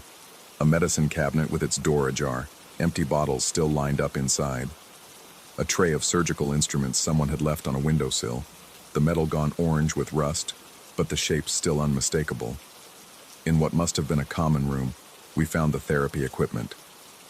Occupational therapy, the plaques on the wall announced, as if teaching basket weaving to the profoundly disturbed was a badge of progressive treatment. Wooden looms stood in rows, their threads long since rotted away. Paint sets with colors dried to husks. A potter's wheel thick with dust. And on every wall those goddamn motivational posters from the 70s. Faded images of sunrises and soaring eagles, with slogans about perseverance and inner strength that must have seemed like mockery to anyone locked in this place. "Look at this," Tobias said, crouching near an overturned file cabinet. Papers had spilled across the floor and he was sorting through them with careful fingers. Patient files, hundreds of them. I knelt beside him, reading fragments. Diagnoses that ranged from the specific to the absurdly vague. Schizophrenia, melancholia, acute mania, moral insanity. Treatment notes written in cramped handwriting, describing ice baths and insulin shock and electroconvulsive therapy, administered without anesthesia. One file included a photograph. A woman with empty eyes staring at the camera, her hospital gown hanging loose on a frame gone skeletal with medication and despair. Something about that photograph made my throat tight. The way she looked at the camera but also through it, as if she could see us here in the future, pawing through the wreckage of her suffering for the thrill of it. I stood up too quickly, and the room tilted slightly before settling. Garrett was already moving on, drawn by the architectural bones of the place, the way light and shadow transformed decay into something almost beautiful through his viewfinder. We followed him down another corridor, this one darker, farther from the windows. The plaster had fallen away in large sections here, exposing the lath beneath like ribs through rotted flesh. We'd been inside maybe half an hour when I heard it. At first I thought it was water dripping somewhere, a steady rhythmic sound echoing through the empty spaces. But it was too regular, too purposeful. It was coming from the corridor we just left, back toward the common room with its abandoned therapy equipment. Tap, tap, tap. Garrett heard it too. He stopped mid-frame, his finger frozen over the shutter button. We stood there listening, and the sound continued, unhurried and deliberate. Something moving through the building with the confidence of ownership. Security? Tobias whispered. It was possible. These places sometimes had private security, local companies paid to do periodic sweeps, more to satisfy insurance requirements than from any real belief they could keep people out. But security guards used flashlights. They called out warnings, wanting you to leave without confrontation, wanting to avoid the paperwork of an actual arrest. This wasn't that. The light appeared at the far end of the corridor, maybe 40 yards away. Not the wavering circle of a handheld flashlight, but something larger, more diffuse. A cone of illumination that swept slowly from wall to wall as it advanced. Behind it, the tapping continued, steady and strange. Not footsteps exactly. Something harder, more metallic. And underneath that, almost subliminal, a sound I couldn't immediately place. A faint jingling, like keys on a ring. Or links of chains sliding against each other. We didn't discuss it. Garrett killed his camera, Tobias grabbed my arm, and we moved, not running. Running would make noise, would give away our panic. But walking quickly, keeping to the shadows where the afternoon light didn't reach. There was a stairwell ahead, a dark mouth opening in the wall, and we took it without hesitation. The stairs went up into deeper darkness. No windows here, just the ghost memory of light from below. We climbed by feel, hands on the damp walls, feet finding each step by instinct. 2 flights, maybe 3. My breath came hard and my pulse hammered in my ears, so loud I was sure whatever was down there could hear it. At the top, a landing, and off the landing, a narrow space. Not quite a room, more like an architectural afterthought, the kind of dead space that accumulates in old buildings where the angles don't quite meet. We pressed into it, the 3 of us packed together like children playing hide and seek, and tried not to breathe. The light came up the stairs slowly. Through the narrow gap between the stairwell wall and the door frame, I could see it painting the walls, that strange diffuse glow that was too steady to be a flashlight, too focused to be anything natural. It moved with mechanical precision, sweeping from side to side as if searching, as if whatever carried it knew exactly how to eliminate blind spots and corners where someone might hide. The tapping grew louder, closer, and with it, that jingling sound, now clear enough to identify. Metal links, definitely, sliding against each other with each step. Not keys, a chain, or a collar. My mind, desperate for rational explanation, offered up images of a security guard with a dog, some trained animal taught to sweep buildings for intruders. But dogs didn't move like that, didn't advance with that measured mechanical patience. And dogs made sounds, panting, the click of claws on tile, the occasional whine or growl. This made only that tapping and the slide of chain links, and it was climbing the stairs toward us. The light reached the landing. It paused there, the cone of illumination washing over the walls, and for a moment I was certain it would swing toward our hiding place, would pin us like insects to a board, and whatever was behind that light would do. What? What did it want? What happened to trespassers when the thing patrolling the ruins finally caught them? The light held steady, pointed away from us, and I could see now that it wasn't a flashlight at all. It was too large, too powerful. A spotlight maybe, or one of those portable work lights contractors use, mounted on something that held it steady. But there was no generator hum, no electrical buzz, just silence behind the light, a silence so complete it felt like a physical presence. Then, slowly, the light began to move.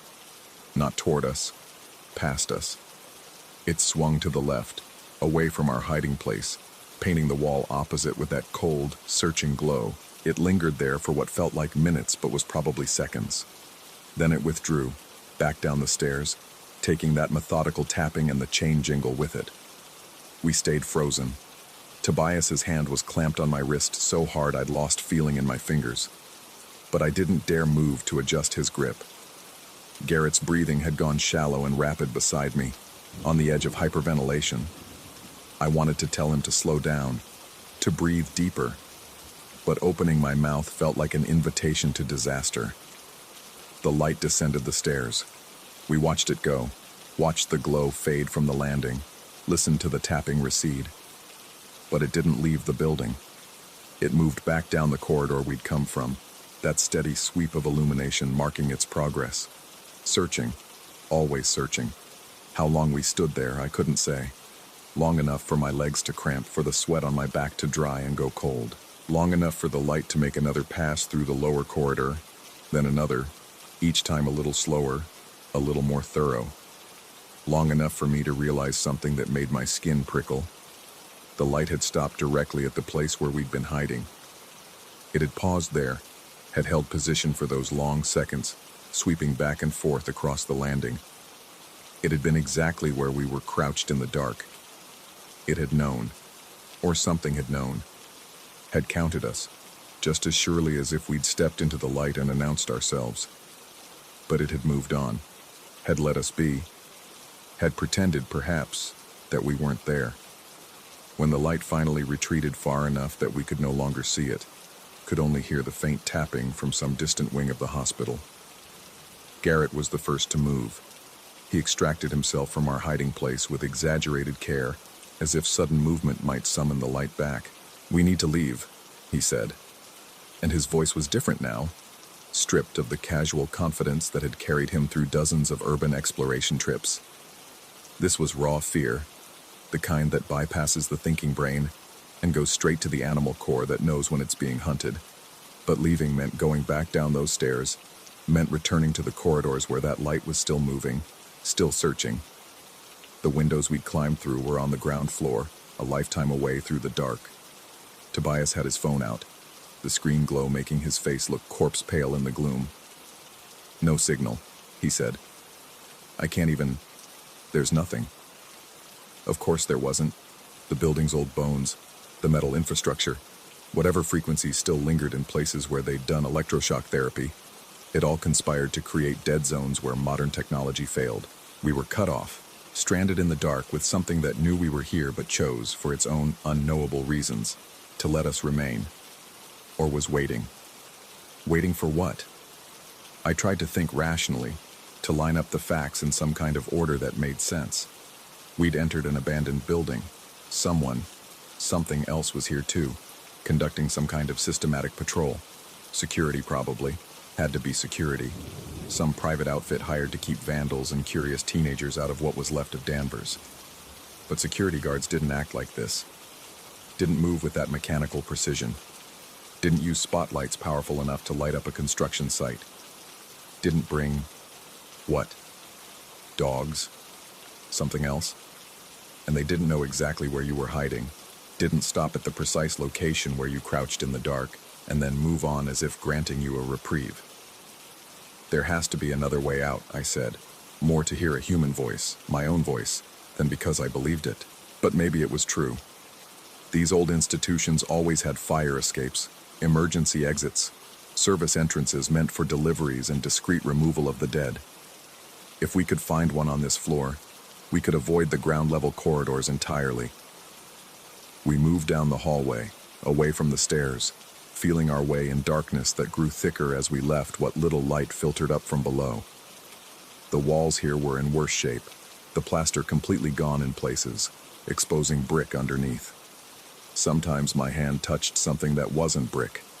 Metal fixtures, pipes, electrical conduits that had been ripped open and stripped for copper years ago. Room after room opened off the corridor. We checked each one, looking for windows large enough to climb through, for fire escapes that might still be intact. But the windows were either too small or too high, and the fire escapes we did find had collapsed or been removed, leaving only rust-stained holes in the wall where the bolts had pulled free. The light reappeared without warning. One moment we were feeling our way through darkness, and the next that cold glow was sweeping up from the floor below, illuminating the corridor ahead in stark relief. We'd wandered too far, had doubled back without realizing it, and now we were caught between the light and whatever dead end waited at the hallway's terminus. There was no time for debate. I grabbed the nearest doorknob. Miraculously, it turned, and we tumbled into the room beyond, pulling the door closed behind us. This had been an office once.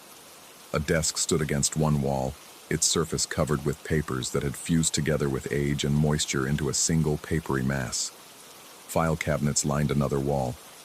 A chair, overturned, and on the floor, scattered like the pieces of a puzzle someone had abandoned mid-assembly, hundreds of index cards covered in handwriting, treatment notes, patient observations, the daily minutiae of institutional life, recorded in blue ink that had faded to ghost pale. Patient C refused breakfast. Patient L demonstrated improvement in group therapy. Patient B found unresponsive in room 214, transferred to medical wing. The light was in the corridor outside now. I could see it through the gap beneath the door, that telltale glow sweeping back and forth, accompanied by the tapping and the chain jingle. It was moving more slowly now, taking its time, and I had the sudden irrational certainty that it was reading the building somehow, sensing the heat of our bodies through the walls, the carbon dioxide of our breath, the electromagnetic signatures of our racing hearts. Garrett had backed against the far wall, his camera forgotten, both hands pressed over his mouth as if he could physically hold in any sound that might escape. Tobias was beside me, near the door, his face pressed close to the frame, trying to see out without being seen. The light stopped. It was directly outside our door. I could see the glow intensify, could see shadows sharpen as the source drew closer. The tapping had ceased, but the chain jingle continued, a slow, deliberate sound, as if something was testing the weight of its restraint, measuring how much slack remained. Then, very softly, something touched the other side of the door. I felt it more than heard it. A vibration through the wood, the pressure of something on the other side, right at my eye level. Not a hand. The touch was too broad, too heavy, like someone had pressed their full weight against the door, leaning in, listening. My lungs burned. I'd been holding my breath without realizing it, and now I couldn't inhale without making sound. The room seemed to contract around me, the walls pressing in, the air gone thick and hard to draw. The thing on the other side of the door stayed there for a count of 10, 20, 30 heartbeats while I stood paralyzed, certain that at any moment the knob would turn, the door would swing open, and whatever was behind that light would finally reveal itself. But the door didn't open. The pressure against the wood eased. The light withdrew, sliding away down the corridor with that same methodical sweep. The tapping resumed, growing fainter as whatever carried the light moved on to search other rooms, other corners, other shadows where trespassers might hide. When I finally allowed myself to breathe, the air tasted like rot and old paper and something else, something chemical and bitter that caught in the back of my throat. "It's checking the rooms," Tobias said, his voice barely a whisper. "It's going to come back. It's going to open this door." He was right. Whatever systematic patrol this thing was conducting, it would eventually return to the rooms it had skipped, would eventually try the doors it had only pressed against. We couldn't stay here, but we couldn't leave without walking directly into that searching light. Unless... I looked around the office again, more carefully this time. Standard institutional architecture, solid walls, solid ceiling, tile floor. But in the corner, partially hidden behind an overturned file cabinet, I could see a darker square. A vent. Large enough for air circulation, for the industrial-sized ducts that had carried heat and air conditioning through the sprawling complex. Large enough, maybe, for a person. Getting the grill off was harder than I expected. The screws had rusted solid. But desperation makes you strong, and between the three of us we managed to work it loose. The duct behind was dark and narrow, but it did extend beyond the wall, disappearing into the building's hidden infrastructure. Garrett went first, wriggling into the opening with his camera bag clutched to his chest. I heard him grunting as he pulled himself forward, heard the metallic echo of his progress. Then Tobias, moving with that same careful deliberation, disappearing into the dark. I was about to follow when I heard it again, the tapping, closer now, coming back. I dove into the duct, pulling myself forward with my elbows, feeling the metal cold against my chest. Behind me, the light appeared in the office doorway. I could see it reflected in the metal around me, see shadows leap and dance as the source swept the room. The door opened. I know it did because I heard the hinges creak, heard that soft tapping enter the space I'd occupied seconds before. The light flooded the duct, washing over my legs, my back, painting everything in that cold, unforgiving glow, but it didn't pursue. The light held steady for a moment, then withdrew. The door closed softly, almost gently, and the tapping moved on. It had seen me. Had to have seen me. But once again, it chose to let me go. The ducts were a nightmare, a maze of turns and branches and dead ends that forced us to backtrack repeatedly. In places the metal had corroded through, leaving gaps where we could glimpse the rooms below, could see more abandoned equipment, more scattered papers, more evidence of lives interrupted and broken. In other places the ducts were so narrow we had to exhale completely to squeeze through, the metal scraping against ribs and spine. But eventually, after what felt like hours, we saw daylight. A vent opening onto the building's exterior, the grill long since fallen away. We emerged like miners surfacing after a cave-in, dirty and scraped and shaking with adrenaline crash. The sun was setting, painting the sky in violent shades of orange and red. We'd been inside longer than I thought, long enough for the October afternoon to bleed into evening, long enough for the temperature to drop and our breath to steam in the cooling air. We didn't speak as we made our way back to the fence, back to the car waiting on the access road. What was there to say? That we'd been chased through an abandoned building by something with a spotlight and a chain? That it had known exactly where we were hiding but had chosen, repeatedly, to let us escape? That it had seemed less like a guard protecting the property and more like a shepherd, herding us gently but firmly toward some destination only it understood? It was only later, after we'd driven back to the city, after we'd parted ways with promises to delete any photos and never speak of this again, that I allowed myself to consider the alternative explanation. What if we hadn't escaped at all? What if that careful herding had been deliberate, had been guiding us exactly where we needed to go? The vent had been conveniently accessible. The ducts had led, despite all their branches and dead ends, to that opening.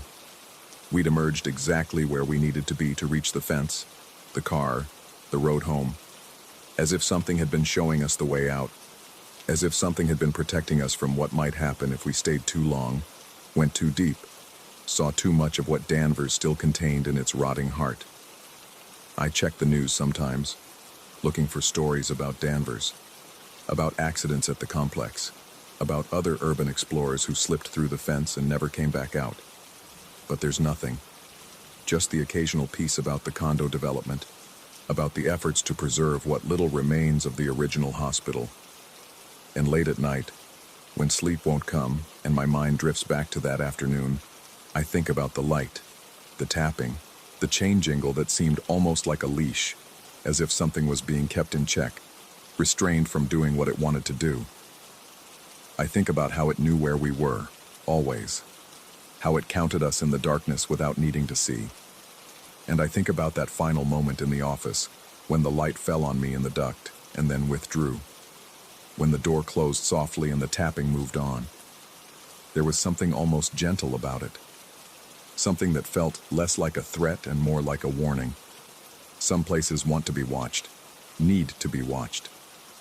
And when you slip past the barriers they've erected, when you go where you're not supposed to go and see what you're not supposed to see, something has to make a choice. Chase you out, with all the noise and chaos that implies, or guide you carefully to the exit, shepherd you back to the world outside, let you leave with the understanding that you've been granted a mercy you didn't earn, that you've been counted, cataloged and, for reasons you'll never understand, allowed to go. I haven't been back to Danvers, haven't gone urban exploring at all since that October afternoon. Garrett says he's done too, though I think he still looks at his photos sometimes, the ones he took before we heard the tapping. Tobias moved to the West Coast, got a job in tech, sends the occasional text to let me know he's okay. But sometimes, when I'm alone in the dark, I hear it. That soft, methodical tapping, that chain jingle. And I know that somewhere, in the ruins of places meant to be forgotten, something is still walking, still counting, still watching over spaces that hold too much pain, too much memory, too much of what we tried to throw away but could never quite destroy. And I know that if I ever go back, if I ever slip through another fence and step into another abandoned building, it will be waiting, counting, deciding whether to let me leave, or whether this time I've seen too much. New Story 11. The air inside the veterinary laboratory smelled wrong from the moment we descended the concrete stairs. Not the expected mustiness of abandonment, but something wetter, colder, like the breath of a freezer that's been unplugged for days but still clings to the memory of ice. My camera bag felt heavier with each step down, the fluorescent fixtures overhead flickering in sequences that seemed almost deliberate, as if the building itself was deciding whether to let us see. I'd been filming abandoned medical facilities for 3 years, ever since my documentary on forgotten healthcare infrastructure gained traction at a regional film festival. The veterinary lab on the outskirts of St. Louis had appeared in my research like a footnote begging to be explored.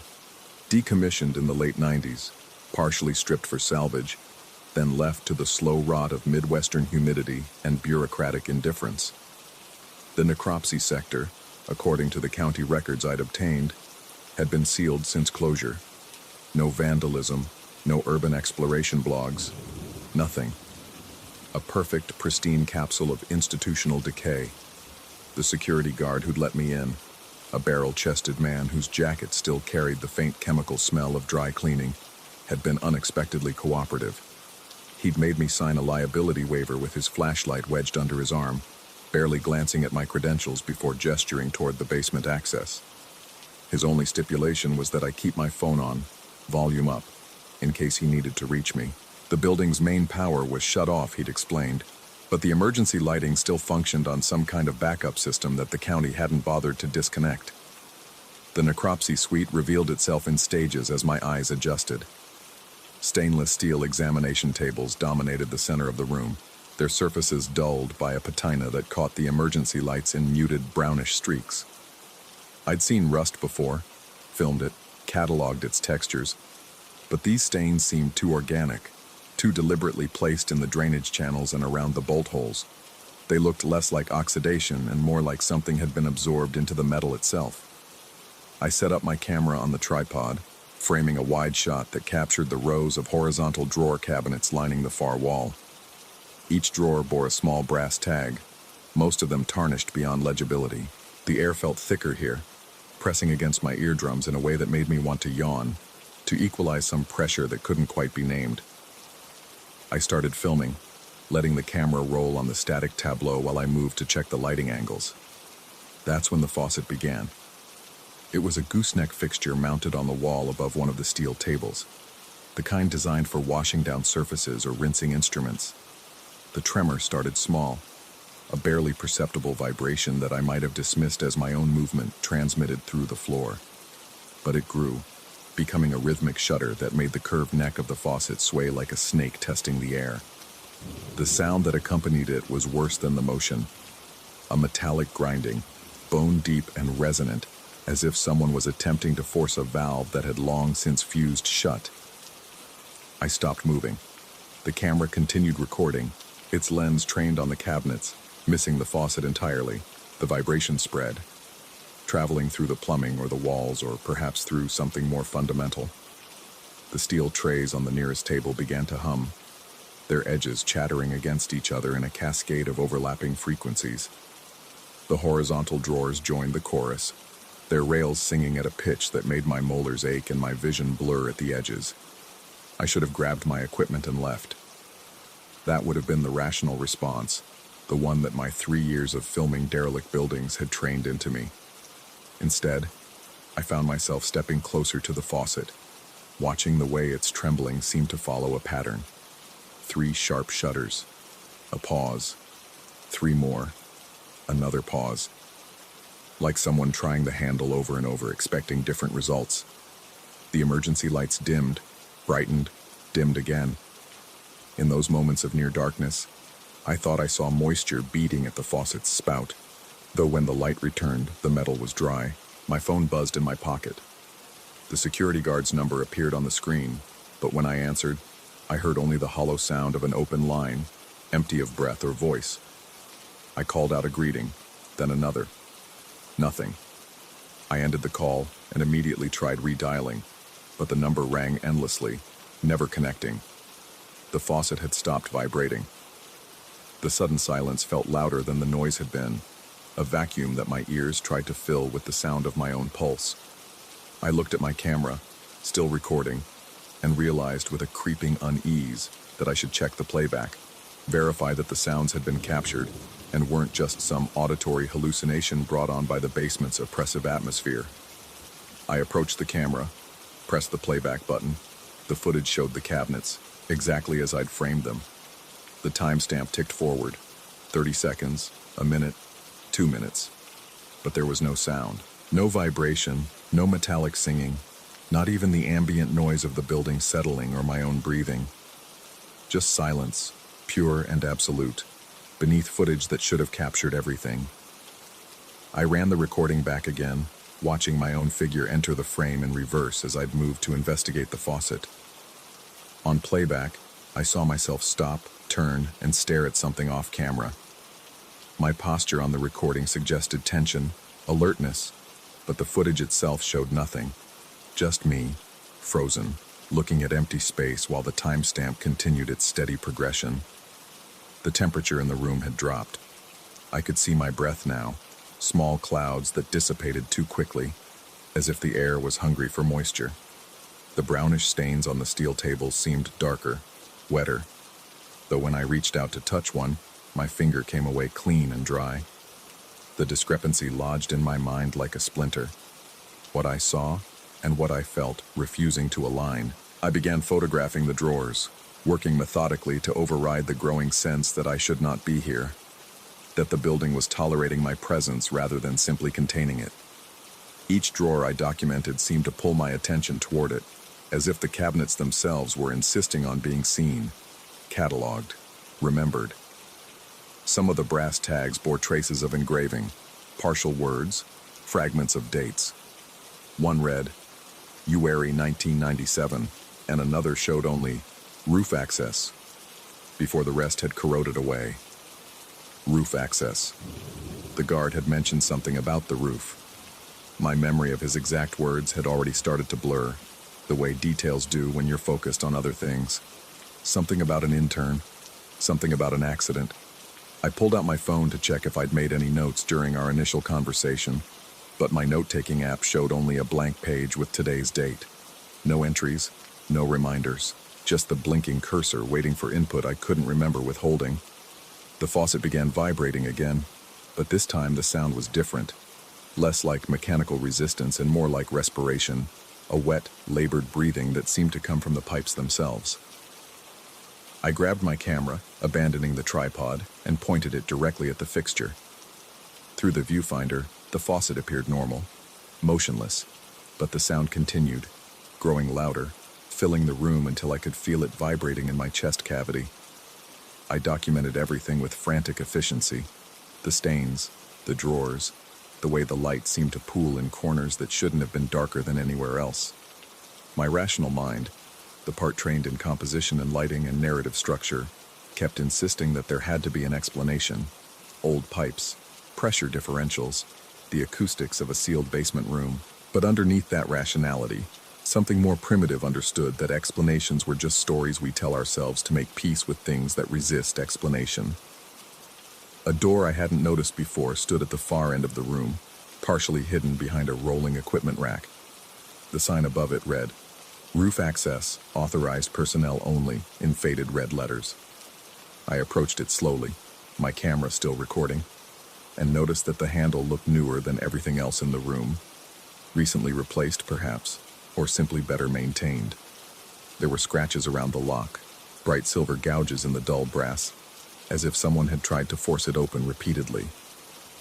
I tried the handle. It turned easily, too easily, and the door swung inward on hinges that made no sound at all. Beyond it, a narrow stairwell climbed upward into darkness that the emergency lighting didn't penetrate. Cold air flowed down from above, carrying with it that same freezer melt smell I'd noticed when first descending to the necropsy level. My phone buzzed again, this time a text from the security guard. Time to leave. I texted back.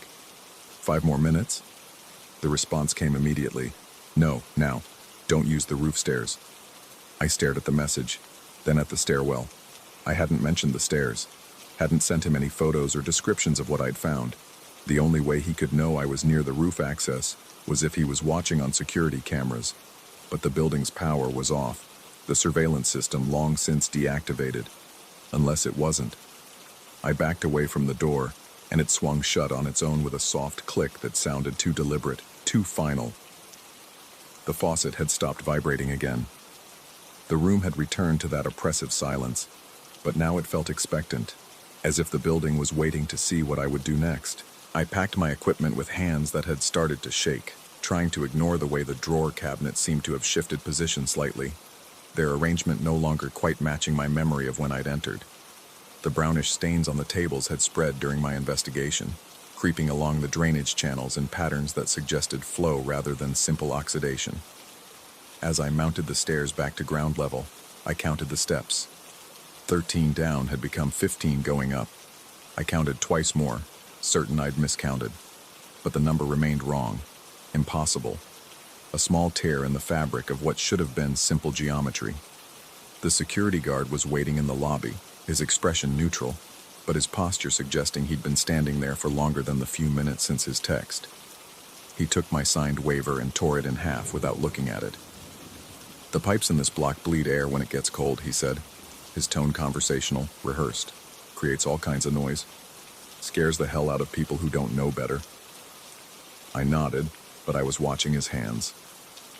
They trembled slightly and his knuckles bore fresh scratches, the kind you get from handling sharp metal in tight spaces. "An intern got hurt on the roof years back," he continued, still not meeting my eyes. "Before my time. County sealed the whole upper section after that. Liability thing." "What happened to them?" I asked. "The intern?" He finally looked at me and his eyes held something I couldn't name. Not quite fear, not quite complicity, but something in between. "Nobody really knows. The reports got sealed along with the section. But every winter, when the temperature drops and those pipes start up, I do a check of the building. Protocol." He walked me to my car, his presence less like an escort and more like someone making sure I actually left. Before I got in, he tapped the hood twice, a gesture that seemed both friendly and final. "You get what you needed?" he asked. I thought about my footage, the sounds that weren't there, the movement my camera hadn't captured, the stairs that couldn't count properly. "I'm not sure yet." "Probably for the best," he said, already turning back toward the building. "Some places don't like being remembered too clearly. I've reviewed the footage 17 times since that afternoon. Each viewing reveals new details I'm certain weren't there before. Shadows that move counter to the emergency lights, reflections in the steel that show empty rooms I never entered, and in one frame, just one, the clear image of condensation on the inside of a drawer cabinet, as if something inside had been breathing. The brownish stains in my footage have continued to spread, even in the recorded video, advancing along the steel surfaces in slow motion between each time I press play. I've checked the file's metadata, looked for corruption or manipulation, but the code shows only the original recording from that day. Unedited, unaltered, impossible. I've started keeping detailed logs of the footage's changes, documenting each new detail as it appears. The rational part of my mind insists this is some technical glitch, a quirk of the camera's memory card or compression artifacts manifesting in unusual ways. But I know, with a certainty that bypasses reason entirely, that the building isn't finished with me yet. Last night I woke to the sound of water running somewhere in my apartment. Every faucet was dry, every pipe silent. But the sound continued, that distinctive resonance of a gooseneck fixture, vibrating against a valve that refuses to turn. I stood in my kitchen for 20 minutes, listening until it finally stopped. This morning I found moisture beaded on my bathroom mirror, arranged in patterns that looked almost like text, almost like a message, before evaporating in the growing daylight. I've been staring at the photograph I took of it, trying to decode what the condensation might have been trying to say, but the shapes resist interpretation, hovering between meaning and randomness. The security guard hasn't answered any of my calls. The county records office insists there's no documentation of an intern incident at the facility, no sealed reports, no liability cases.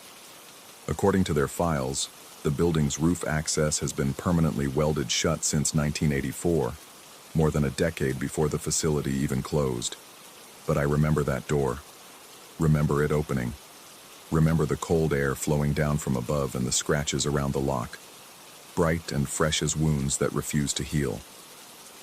I've decided to go back, not to film this time, but to understand. The building showed me something that day, revealed a crack between what is and what should be possible. I need to know if I brought something back with me, or if I left something of myself behind in that necropsy suite, trapped in the space between the footage that records and the reality that resists recording. My camera bag sits by the door, already packed. The battery is fully charged. The memory card is empty, waiting.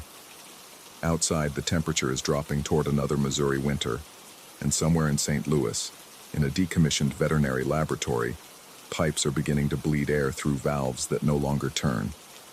And I can hear them from here, vibrating in perfect rhythm with my pulse, calling me back to finish documenting something that may not want to remain forgotten, or may already be documenting me.